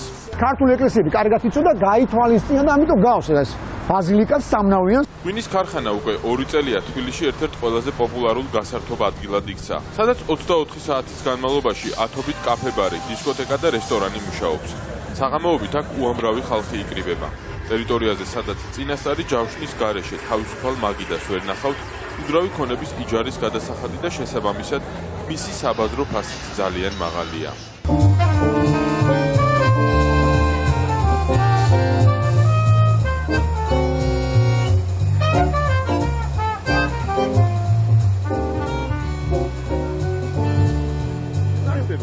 ფუნქციონალურად უნიკალურია, იმიტომ რომ მართლა ღვინის ქარხანა კი ქვია ოფიციალურად, მაგრამ მართლა თავისუფლების ქარხანა გავს, იმიტომ რომ ფუნქციონალურად იმდენი შემოქმედებითი ადამიანი იკრიბება და იმდენი რამე ხდება. ბევრმა არ იცის, რომ ეს პოპულარული ადგილი დღეს სადაო ტერიტორიაა. სხვა გახმეურებული საქმეების მსგავსად აქაც ძველი მესაკუთრე დაობს. კომპანია სავანი აცხადებს, რომ ქონება მოტყუებით დაკარგა და დღეს მის დაბრუნებას ითხოვს. კომპანია ღვინის ქარხანა ნომერი 1-ისგან, რომელიც თავს კეთილსინდისიერ შემძენად თვლის. ვინაიდან ქონებაში 3 წლის წინ დაახლოებით 7,5 მილიონი დოლარი გადაიხადა. ტერიტორია მოაწესრიგა. მანამდე კომპანიამ 10-მდე სხვა მფლობელი გამოიცვალა. ჩვენ ვართ ქონების მერვე შემძენები, მაგრამ თუ იურიდიულად ტრანზაქციებს ჩავშლით 2004 წლიდან 2013-14 წლამდე დაახლოებით 30-ზე მეტი ტრანზაქცია განხორციელდა უძრავ ქონებას. ამ ტერიტორიას დღეს ყურადღება იმიტომ მივაქციეთ, რომ საქმის განხილველი ორი მოსამართლე თამარ ალანია და თამარ ზამბახიძე უზენაესი სასამართლოს მოსამართლეობის კანდიდატები არიან. ისინი შესაძლოა ამ თანამდებობაზე უადოდ გამწესდნენ. ამიტომ მნიშვნელოვანია ვიცოდეთ, რატომ შეაქვთ ეჭვი მათ ობიექტურობასა და მიუკერძოებლობაში ამ ტერიტორიის დღევანდელ მფლობელებს. ადვოკატი არჩილ თაბაგარი განმარტავს, რომ საქმეში ყოფილი მთავარი პროკურორი არჩილ კბილაშვილი ფიგურირებს. მთავარ პროკურორობამდე არჩილ კბილაშვილი ბიზნესმენ გიორგი მგალობლიშვილის ინტერესებს იცავდა, რომელსაც ღვინის ქარხნის ძველი აქციონერები ქონების თაღლითური გზით დაუფლებაში ადანაშაულებდნენ. მგალობლიშვილი მაშინ სასამართლომ დამნაშავედ ცნო, ის ქვეყნიდან გაიქცა. ამის შემდეგ კბილაშვილი პროკურორი გახდა. ახლა კი იმ აქციონერების ადვოკატია, ვისგანაც გიორგი მგალობლიშვილს იცავდა. ანუ დროის ერთ მონაკვეთში არჩილ კბილაშვილი ამტკიცებდა, რომ გიორგი მგალობლიშვილს არ მიუტაცებია ქონება, ხოლო დროის მეორე მონაკვეთში ადასტურებს, რომ გიორგი მგალობლიშვილმა მიიტაცა ეს ქონება და ეხლა სავანეს უნდა დაუბრუნდეს ეს ქონება. არჩილ კბილაშვილმა ბრალდებები ინტერესთა კონფლიქტის შესახებ რამდენიმე თვის წინ უარყო და ისიც განმარტა, რატომ უნდა დაუბრუნოს ღვინის ქარხანა ახალმა მფლობელმა ძველ მესაკუთრეს. მათ ვეუბნებით, რომ თქვენ შეხვედით იმ სახლში, რომელიც ვირუსებით იყო მოცული და თქვენ სანამ ამ სახლში შეხვიდოდით, უნდა გენახათ ამ სახლის ისტორია. ყოფილმა მთავარმა პროკურორმა ჩვენ სატელეფონო ზარებს არ უპასუხა. გამარჯობათ, ბატონ არჩილ კბილაშვილთან ვარ. მის სახლთან მისვლის შემდეგ კი SMS-ით გვიპასუხა, რომ სიუჟეტში მონაწილეობა არ სურდა. თუმცა სიუჟეტში მონაწილეობის სურვილი არ მაქვს, პატივისცემით არჩილი. ბოლოს კი წერილობით პასუხზე დაგვრთახდა და განმარტა, როგორ აღმოჩნდა ჯერ ერთი, მერე კი მეორე მხარის ადვოკატად. სავანის ღვინის ქარხანა მიცოდა, რომ 2008 წელს გიორგი მგალობლიშვილის ადვოკატი ვიყავი და ამის მიუხედავად 2014 წელს საადვოკატო დახმარებისთვის მომმართა. ამის შემდეგ ჩემს მიერ სავანის ღვინის ქარხნის ამჟამინდელი წარმომადგენლის საკითხი შეთანხმებული იქნა გიორგი მგალობლიშვილთან. სწორედ ამის შემდეგ შეუდექი სავანის ქარხნის ადვოკატობას, ასე რომ არავითარი ინტერესთა კონფლიქტი ან უხერხულობა არ არსებობს. ეს პარადოქსული, ესე ვთქვათ, ცვლილება შეიძლება მხოლოდ აიხსნეს ერთი მიზეზით. რეალურად გიორგი მგალობლიშვილი დგას დღესაც სააქციო საზოგადოება სავანის უკან. და ყველაფრის პროცესებს მართავს ეს პიროვნება თავისი ყოფილი ადვოკატის, ადრე, შემდგომში მთავარი პროკურორის და ახლა ისევ ადვოკატის არჩილ კბილაშვილის მეშვეობით. ინტერესთა კონფლიქტი არის არა ადვოკატში, არამედ კლიენტების ინტერესებში, ხო? და თუ ეს კლიენტები მე მიწვევენ მომსახურების გასაწევად, მაშინ როდესაც მათ იცოდნენ, რომ გუშინ და გუშინ წინ მე ვაწარმოებდი ისეთ საქმეს, რომელიც მათი ინტერესების შეუსაბამო იყო, ამ შემთხვევაში უკვე ინტერესთა კონფლიქტი არ აგვაქვს.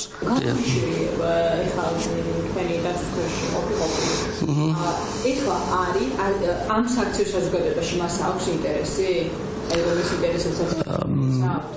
თუ არ ვწდები, ის არის ერთ-ერთი მინორიტარი, თუ არ ზუსტად არ ვიცი, მაგრამ შეიძლება 1%-ამდე ან რაღაც. ეს ქონება დაუბრუნდება საქციო საზოგადოებას, გამობრიშულებას დაუბრუნდება რაღაცა გარკვეული მათ შორის აქციების საშუალებით, რომელიც მას გააჩნია, ხო? უნევრებია. არჩილ თაბაგარი ეჭობს, რომ ყოფილ მფლობელებს, რომლებიც ქონების დაბრუნებას ითხოვენ, ფარველები სასამართლოშიც ყავთ. სასამართლო დავას პირველ ორ ინსტანციაში ქარხნის ახლანდელი მფლობელები იგებდნენ. უზენაესმა კი დავა სააპელაციო სასამართლოში დააბრუნა, სადაც 3-დან 2 მოსამართლე თამარ ალანია და თამარ ზამბახიძე იყვნენ. არჩილ თაბაგარს ეჭვის სწორედ მათ მოქმედებებში შეაქვს და არგუმენტად ერთი დღის ქრონოლოგია მოჰყავს. ადვოკატის თქმით, თამარ ალანიამ და თამარ ზამბახიძემ პალატის მესამე მოსამართლის ქეთევან მესხიშვილის აცილებაზე თანხმობა განაცხადეს და შემდეგ ყველაფერი სწრაფად მოხდა. განჩინება უჩვეულოდ მოკლე დროში გამზადდა. საქმე კანცელარიაში გადაიგზავნა და სააპელაციო სასამართლოს თავმჯდომარის მოვალეობის შემსრულებელმა ირაკლი შენგელიამ ის რამდენიმე წუთში ხელახლა გაანაწილა. ვინცაც შეხება ქონია სასამართლოსთან, ალბათ მათთვის რაღაც ფანტასტიკური ჟანრის მოვლენას მიეკუთვნება რამოდენიმე საათში მოსამართლის მხრიდან განჩინების დაწერა. შემდგომში საქმე რეკორდულად სწრაფ ვადაში 31 წამში განაწილდა კანცელარიაში შესვლისთან 31 წამში განაწილდა ახალ მოსამართლე გოგიტა თოთოსაშვილთან. ეს აჩენს ბუნებრივია განსას, რომ ეს პროცესი ყველაფერი იყო წინასწარ ეგრეთ წოდებული დადრაფტული და მას მხოლოდ ხელი მოეწერა და მიეცა ფორმალური სახე. პალატის 3 მოსამართლიდან პრესსამსახურის მეშვეობით მხოლოდ თამარ ალანიასთან გასაუბრება შევძელით. მაშინ შეთებაში შტაბეჭდება რჩევა, რომ წინასწარ დადრაფტული იყო ეს გადაწყვეტილება. არა, ეს აბსოლუტური აბსურდია და არანაირი რა გარემოებას შეიძლება მივაწოდოთ. მხოლოდ ის, რომ რაღაცა 5 საათის თუ 4 საათის ბანძილზე ეს განჩინება დაიწერა, მარტივი განჩინება, რომელიც შექმნას არანაირი. ღვინის ქარხნის დღევანდელ მფლობელებს ისიც აეჭვებთ, რომ თამარ ალანიას სპეციალიზაცია სისხლის სამართალი იყო. დღეს ის სამოქალაქო დავებს განიხილავს. სამოქალაქო სამართლის სპეციალისტი არ გახლავთ. და მისი მონაწილეობა ამ საქმეში, რა თქმა უნდა, ბადებდა თავიდანვე ეჭვს. 2011 წლიდან მე ვიხილავ სამოქალაქო საქმეებს. და 2016 წლიდან ვარ სამოქალაქო პალატის მოსამართლე. დიახ, სააპელაციო სასამართლოში და ამ შემადგენლობით 2017 წლიდან დავიწყეთ მუშაობა. ქარხნის დღევანდელი მფლობელების თქმით, მოწინააღმდეგის მთავარი მიზანი საქმის გაჭიანურებაა. მუდმივად დავაში მყოფი ობიექტი ვერ ვითარდება. შესყიდვიდან საკმაოდ მცირე ვადაში მოვახერხეთ ის, რომ მოვახდინეთ შენობის, ასე ვთქვათ, სარეაბილიტაციო სამუშაოების დაწყება და რაც ყველაზე მთავარია, ის გავხადეთ საზოგადოებისათვის ღია აბსოლუტურად. 2015 წლის იანვარში ობიექტს დაედო სრული ყადაღა და დღემდე ვიმყოფებით სასამართლო ყადაღის ქვეშ. რამაც რასაკვირველია, შეაფერხა ობიექტის განვითარება. ღვინის ქარხნის მფლობელები ჯერ ვერ ადასტურებენ, თუმცა ეჭვობენ, რომ ობიექტით ბიზნესმენი ვანო ჩხარტიშვილია დაინტერესებული. ამ პიროვნების კავშირი მოცემულ საქმესთან ჩემთვის ცნობილი გახდა დამოუკიდებელი ჟურნალისტების მიერ ჩატარებული გამოძიების ფარგლებში. უშუალოდ რაც შეეხება მტკიცებულებებს, რომელიც ამ პიროვნების რაიმე შემხებლობას მოცემულ საქმესთან დაადასტურებდათ, მე არ გამაჩნია. ვანო ჩხარტიშვილმა ღვინის ქარხანასთან კავშირი რამდენიმე თვის წინ უარყო. ნამდვილად მაგარხანასთან არაფერი კავშირი არ გქონია ჩვენ. ღვინის ქარხნის საქმე ახლა სხვა მოსამართლეებს აწერია და სააპელაციო სასამართლოში განხილვა 10 ოქტომბერსაა ჩანიშნული. ამ საქმის ერთ მოსამართლეს თამარ ალანიას პარლამენტში უკვე მოусმინეს. ღვინის ქარხნის საქმის მეორე მოსამართლეს თამარ ზამბახიძეს პარლამენტში მისვლა რამდენიმე დღეში უწევს და სავარაუდოდ ამ სადავო ქონებაზეც დაუსვამენ კითხვებს. ვინაიდან ეს საქმე მკვლევარების მიერ მის შესახებ მომზადებულ პორტფოლიოშია შესული. ნახოთ რა პასუხებს გასცემენ კითხვებს მოსამართლეები, რაც შეეხება არჩილ კბილაშვილს. წარმოიდგინეთ, ეს ადამიანი ყავდა ქართულ ოცნებას მთავარ პროკურორად, ადამიანი რომელიც ჯერ ამბობდა რომ ამან წაართვა ამასო და შემდეგ როდესაც დაჭირდა გადავიდა მეორე მხარეს და ახლა გვიმტკიცებს რომ არავის ამისთვის არაფერი არ წაურთმევიაო და აკეთებს სრულიად სხვა საქმეს. ამაზე იყო ჩვენი სიუჟეტიც, რეალურად მიმდინარეობს ძალიან წარმატებული ბიზნესის ხელში ჩაგდების პროცესი და ამას აკეთებს არჩილ კბილაშვილი, ქართული ოცნების ყოფილი მთავარი პროკურორი. გადავდივარ მომდევნო თემაზე, ვიწყებ ციტატით. უბანში ამბობენ რომ ერთ-ერთ დამნაშავეს ყავს ხელისუფლებაში გავლენიანი მფარველი და ის ფარავს ამ დანაშაულს და სხვანაირად ავრცელებენ ინფორმაციას. ამას აცხადებს სახურავიდან გადმოვარდნილი ან გადმოგდებული გიორგი ყუშიტაშვილის მწვრთნელი, რომელიც დარწმუნებულია, რომ გიორგი მოკლეს კრიმინალური დაჯგუფების წევრებმა, რომლებიც სხვა ადამიანებსაც სალავენ ფულს და ართმევენ მობილურებს. მწვრთნელი ამბობს, რომ ამის შესახებ უბანში ყველა მიცის, მაგრამ შიშის გამო არავინ ლაპარაკობს. გავაგრძელებ მის ნათქვამს. გიორგი არ არის იქიდან გადმოვარდნილი, მას თავი არ მოუკლავს. გიორგი მოკლეს. 8 წელი ვარჯიშობდა კინგბოქსინგში, მებრძოლი ადამიანი, საქართველოს ხუთგზის ჩემპიონი, ფიზიკურადაც ძალიან ძლიერი ბავშვი იყო. უბრალოდ 5-6 ადამიანს ვერ მოერია. ამბობს გიორგის მწვრთნელი ლაშა ჭურაძე. ჩვენ მას სოდახნის წინ ტელეფონის საშუალებით ვესაუბრეთ და ახლა შეგვიძლია მოგასმენინოთ რა გითხრა მან. სახლის სახურავზე ეს ბავშვი ჩხუბი მოხდა სახლის სახურავზე. ეხლა თემდუბანი მაგას დასეთ რომ ჩხუბი იყო მეცხრე სასწავლებლად იქნებიან გადმოარდნილი ბავშვი. მებრძოლებიში იყო რავი 1000-ობით ბრძოლა ჩატარებული ისე. ვაშკაცებში თვითონ. უბრალოდ მე ჩვენ ვფიქრობთ რომ იქ ვერ დაიმორჩილეს, იმიტომ რომ კი იყოს ისინი 22-23 ბიჭები, მაგრამ ფიზიკურად ძლიერი ბიჭი. კი თვითონ გიორგის მამა და ნათესავები მაგას ლაპარაკობენ რომ ჩვენთან მოვიდა ხმა დაკავებულთაგან, რომელიღაც ასწავლოს ასე თქვათ კლიშე, რომელიც არ უძლებს და სამწუხაროდ იმედი არა აქვთ რომ ეს სახე ბოლომდე გამოიწება და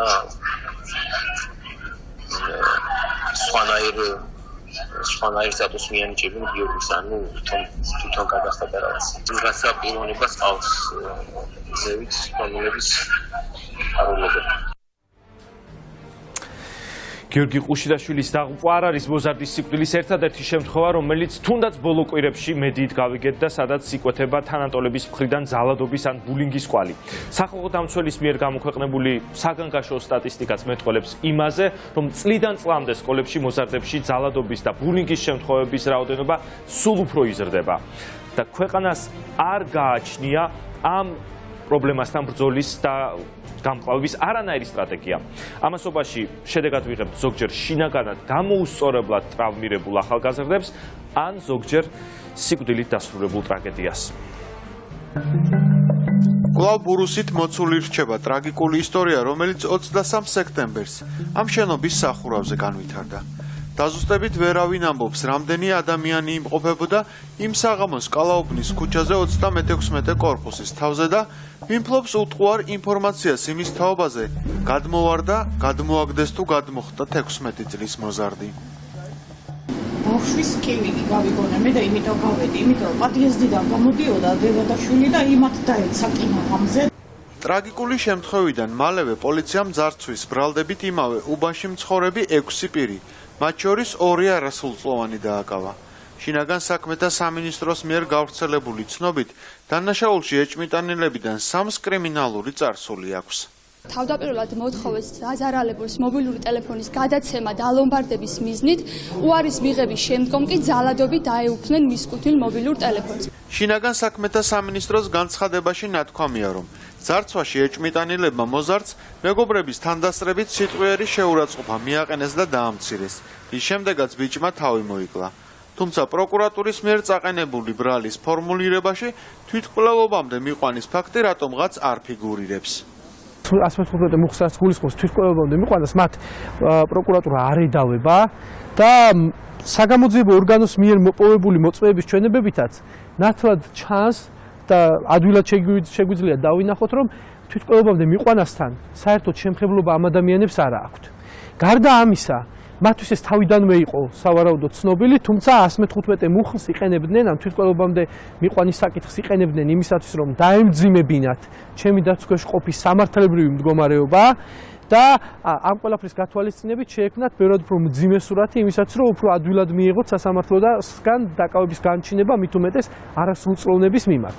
გამოძიების ვერსიით უბნის ბიჭების მიერ 108 სკოლის მე-11 კლასელის დაჩაგვრისა და მისთვის ტელეფონის წართმევის ფაქტი შუადღისას დაახლოებით პირველ საათზე მოხდა. ტრაგედია კი 7-8 საათის შემდეგ დატრიალდა. ამიტომ დაკავებულების ადვოკატებს ამ ორ ფაქტს შორის პირდაპირი კავშირის აღმოჩენა უჭირთ. ტელეფონის ინციდენტი, რომელსაც გალდების ხარე გვედავება, ეს ყოველივე იწყება პირველ საათზე და მთავრდება პირველ საათზე დილის შუადღის საათებში. აქედან გამომდინარე, თვითმკვლელობამდე მიყვანა არსად არ იკვეთება ჩემ დაცვის ქვეშ ყოფ ადამიანთან. მეგობრები არიან ამ ადამიანის გამოკითხულები, სადაც ისინი ამბობენ, რომ მას არც უსაუბრია, რომ ის იყო სულიერად აღელვებული და მას შეიძლება ეს გამოეწვია ეს ყოველივე. მისი მეგობრებიც დაკვირვებულები არიან, ვისაც ჰქონდა მასთან უშუალოდ კონტაქტი. დაღუპულ გიორგი ყუშიტაშვილს ყველა ნაცნობი დადებითად ახასიათებს. ამბობენ, რომ კარგად სწავლის გარდა ბიჭს სპორტიც იტაცებდა. იყო ძალიან ზრდილობიანი, უკონფლიქტო, მხიარული ადამიანი და მას თვითმკვლელობისთვის მოტივი არ გააჩნდა. ძალიან წუხთელი უბანი, რა ვიცი, ის საშინელებო დატრიალდა მართლა. ნეტა მე ვიყო მკვდარი და ის ბავშვი ცოცხალი. აი რატომ უნდა მოიკლას ბავშვმა თავი? ბავშვი დადიოდა სპორტს, ეხლა არ იყო იმ ტიპის ბავშვი, რომელიც ვინმეს რამეზე თავს დაუხედა, მაგრამ არ იყო კონფლიქტური და ნერვიული და გადარეული კი არ იყო, რომ ბიჭია და არ დათხოვდა რა არაფერს. სავარაუდოდ ალბათ იმ ტელეფონის გამო მოხდა რაღაც. ტელეფონის წართმევა და უფროსი ბიჭების მხრიდან ბულინგი დაედო თუ არა საფუძვლად გიორგის სულიერ განცდებს და საბოლოო ჯამში მის გარდაცვალებას გამოძიებამ უნდა დაადგინოს. გრძელდება გამოძიება და გამოძიების სტაბზე მოპოვებული მტკიცებულებიდან გამომდინარე, რაც დადგინდება მოყვება შესაბამისი სამართლებრივი რეაგირება. გამოძიება მიმდინარეობს, თუმცა ამ დრომდე არ არსებობს ეჭვმიტანილი და მით უმეტეს დაკავებული იმ სისხლის სამართლის საქმეზე, რომელიც იმერეთის პროკურატურამ კიდევ ერთი არასრულწლოვანის თვითმკვლელობამდე მიყვანის ფაქტზე აღძრა. შემთხვევა გასულ კვირას თერჯოლის რაიონის სოფელ ჭოგნარში მოხდა. ჩატში, სადაც მხოლოდ თანაკლასელები იყვნენ გაწევრიანებულები, 14 წლის ლუკამ მეგობრებს ამ ეტაპზე დაუდგენელი საქციელის გამო ბოდიშის მოხდა მოსთხოვა. უარის შემთხვევაში კი თავის მოკლი დაემუქრა. უნამუსო ვიყო, თუ ბოდიშებს არ მოიხდით სულ, გამკეთებელი თუ არ ვიყო. ჯერ ერთი ბოდიში რატომ უნდა მოგიხადოს აქ ვინმემ და მეორე, რომ არ მოგიხადოთ, მიდი ერთი გააკეთე თუ მაგარი ხარ. ფატალური განზრახვის დასტურად ლუკამ თანაკლასელებს ფოტომტკიცებულებაც გაუგზავნა. თუმცა ბავშვებმა მისი საქციელი არასერიოზულად აღიქვეს და დაცინვა გააგრძელეს. მაგ ხელა მარტო ერთი ყური გაქვს. სახლში შეიტანენ და ლიუსტრაზე ჩამოეკიდენ. ლუკა თქვი ამ ცხოვრების თქო და კაიბლის ხე გაქვს. თუ აწვდები მოუჭირე, რო არ ჩამოწყდეს, ან ადი ხეზე და გადმოხტი. ამის შემდეგ ლუკამ თანაკლასელებს უკანასკნელი მესიჯი მიწერა და საკუთარი განზრახვა სისრულეში მოიყვანა. დაიცა თოკი შევიკარი, ვეღარ ვიხსნი. თავდაპირველად არსებობდა ეჭვი, რომ ბიჭი ავად სახსენებელ ინტერნეტ თამაშს შეეწირა. თუმცა ამ მიმოწერის აღმოჩენის შემდეგ გაჩნდა საფუძვლიანი ვარაუდი, რომ ბიჭი თანაკლასელების ბულინგის მსხვერპლია. ამ მოსაზრებას კატეგორიულად ეწინააღმდეგებიან სკოლაში.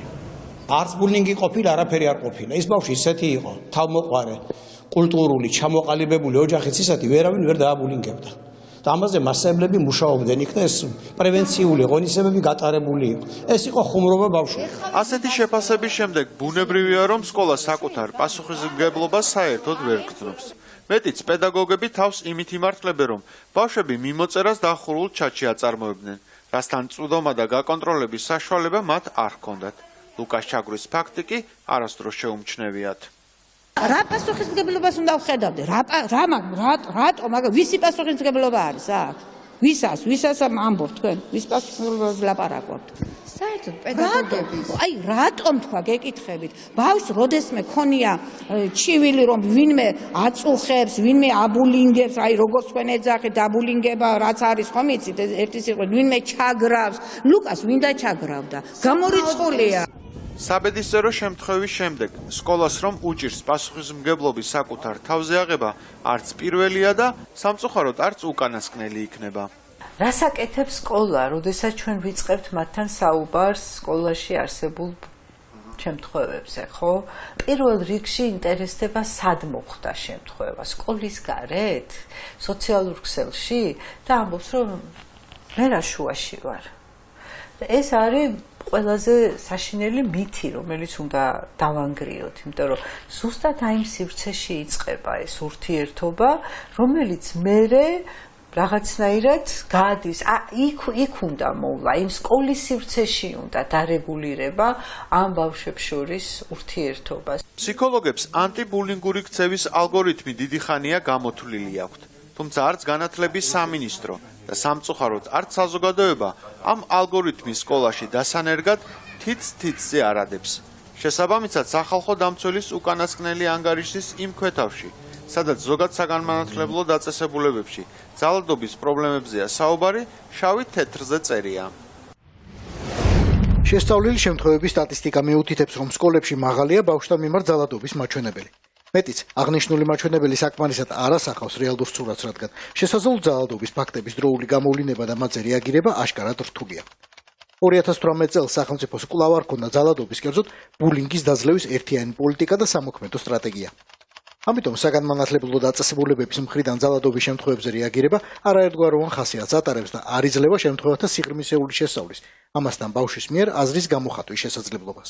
მე პირადად და ჩემი თანამშრომლები ხშირად ყოფილვართ ბულინგის და ძალადობის პრობლემიდან გამომდინარე სკოლაში, სადაც კონკრეტულ ბავშვს ვეხმარებოდით სამართლებრივად და მე თამამად შემიძლია გითხრათ, რომ აი ესეთი ქაოსი და ესეთი ბავშვზე არაორიენტირებული პროცედურები და მიდგომა მე არსად არ მინახავს. მათ შორის ყველაზე ცუდ სასამართლოშიც კი. იქ იქმნება პრობლემის დასახელებისთანავე მტრული გარემო ბავშვის მიმართ.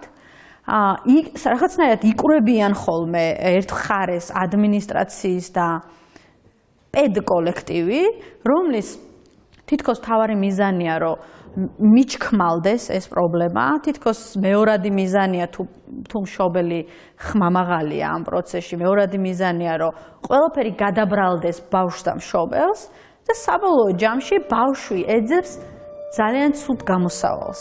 ასე მოხდა ნანიკო თევზაძის შვილის შემთხვევაშიც. 8 წლის გოგონას დასაჩაგრად თანაკლასელებს რაიმე სერიოზული მიზეზის მოფიქება არ დასჭიროებიათ. ისიც საკმარისი აღმოჩნდა, რომ გოგონა ჩვეულებრივზე მეტად კომუნიკაბელური და დედის საქმიანობიდან გამომდინარე სხვებზე მეტად ინფორმირებული იყო. სკოლის დირექტორის კაბინეტში ჩატარებულ კრებაზე უფროსებმა ბავშვს განკითხვის დღე მოუწყეს.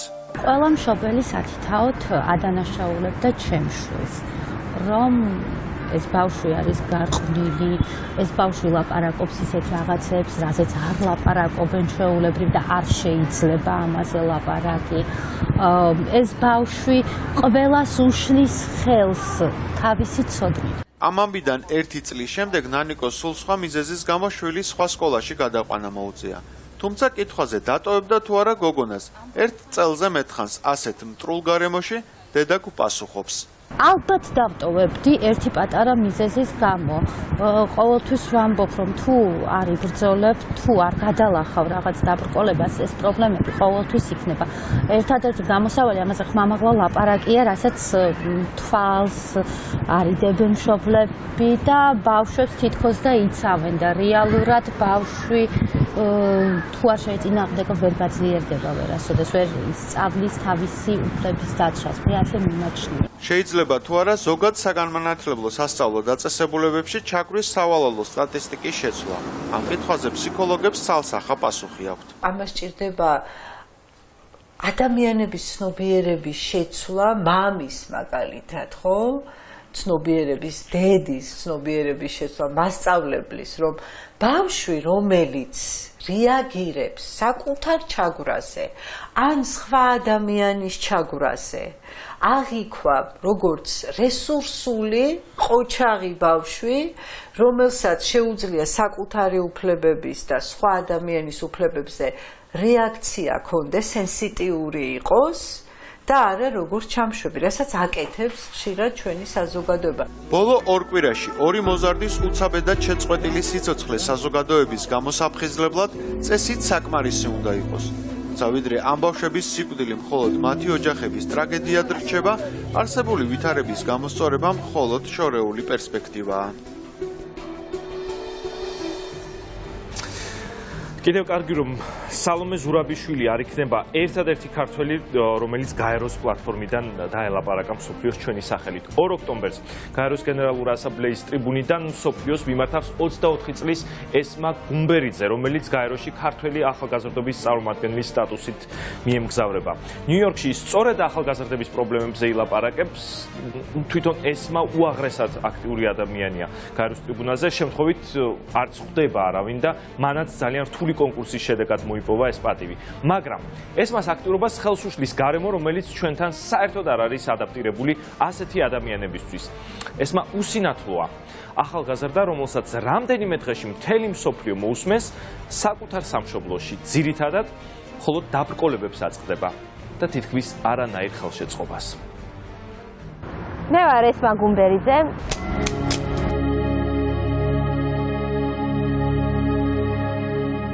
საქართველოს ახალგაზრდობის წარმომადგენელი გაეროში.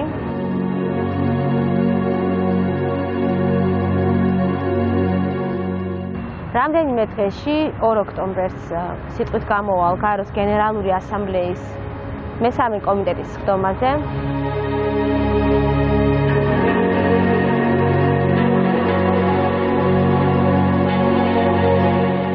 ეს არის ჩემი გაეროში გამოსვლის ტექსტი.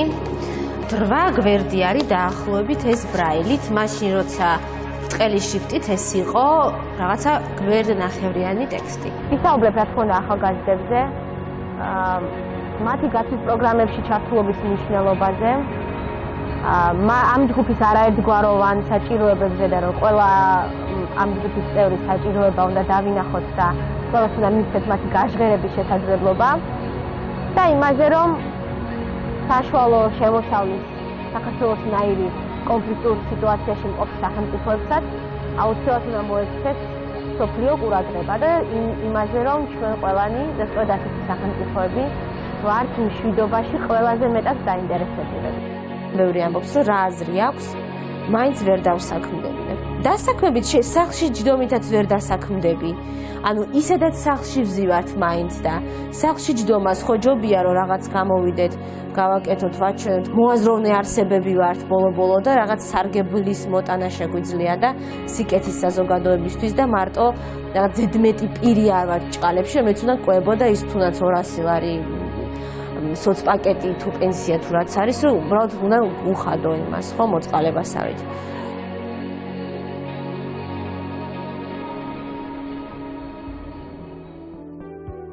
ერთადერთი, რასაც სახელმწიფო გვაძლევს, როგორც დამხმარე საშუალებას, ხო, როგორც თქვათ, ეტეთი მოსარგებლეს ეტლს აძლევს, თქვათ, სმენის არ მქონეს ან ყრუს სმენის აპარატს, ესე უსინათლოს აძლევენ მარტო თეთრ ხელჯოხს.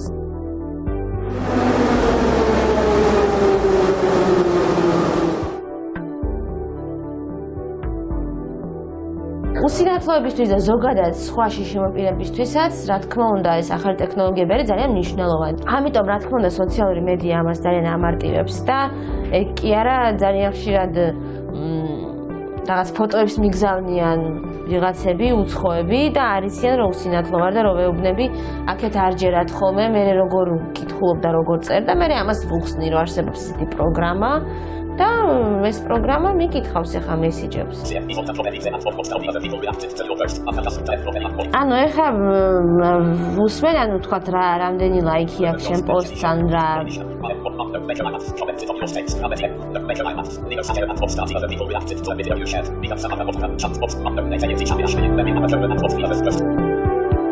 თუ სულ არის ხოლმე ბრალდებები, რომ ახალგაზრდები არ აქტიურობენ, არაფერში არ არიან და როგორ იქნებიან თუ ეხა ან ტაქსით უნდა იარო, რაც ძალიან ძვირია ესე ტაქსით რომ იმოძრაო ქალაქში, ან მაშინ ვიღაცა უნდა ყავდეს მაინც გვერდში, რომ ყველგან მიხვიდეს, სადაც საჭიროა რა. ოჯახის წევრებს დავყავარ ძირითადად ქალაქში და არის ასევე მერიის, თბილისის მერიის გამოცდილების სერვისი, რომლითაც მე შემიძლია ვისარგებლო თვეში მხოლოდ ორჯერ. უძლურობის განცდა ძალიან მოსაწყენია რეალურად. რაც უფრო მეტად გამოვალთ, მით უფრო მეტად შეეჩვევა საზოგადოება შიშიმ პირის დანახვას და იმასაც უფრო მეტად გაიაზრებს, ხო თქვათ გიო სინათლოს რა საჭიროებები აქვს. ჩვენ თითქოს შევეჩვიეთ ზოგადად, რომ ხო აი შიშიმ პირებისთვის გარემო არ არის ადაპტირებული.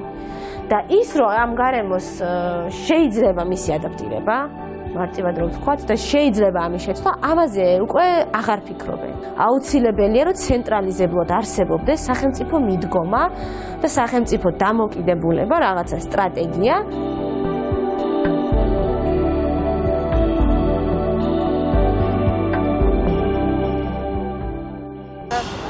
მიდი მარ ჩამოდგი ფეხი.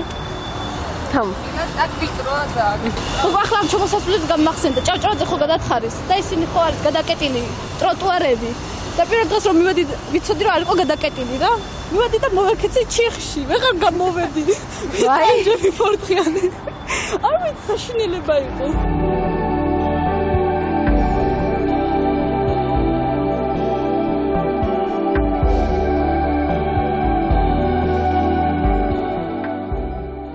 რომ დაფიქრდე შენი წყალობით ვარ სტუდენტი.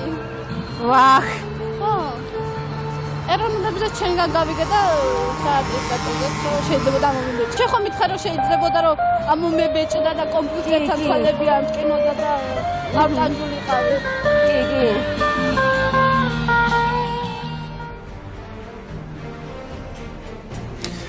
წარმატებას უსურვებ ესმას და იმედია ოდესმე ჩვენს ქვეყანაში მათზეც დაიწყებენ უფრო მეტ ფიქს, რომ ამ ადამიანებმაც ყოველგვარი პრობლემის და დაბრკოლების გარეშე შეძლონ აქტიური ცხოვრება საქართველოში. განცემის ბოლოს სასიხარულო ინფორმაცია, ოღონდ უსიამოვნო გაფორმებით. იაპონიაში ქართველმა მორაგბეებმა მსოფლიო თასზე ურუგვაის ნაკრები ანგარიშის 33-ით 7 დაამარცხეს და პრემიალური ქულაც აიღეს, მაგრამ გამარჯვებულთა პატივსაცემად სტადიონზე რუსული სიმღერა ჩართეს. მატჩის შემდეგ ნაკრების კაპიტანმა და მწვრთნელმა ამ ინციდენტს ბუნებრივია გვერდი ვერ აუარეს და ორგანიზატორებს სთხოვეს, რომ მომავალში ასეთი შეცდომა აღარ დაუშვან.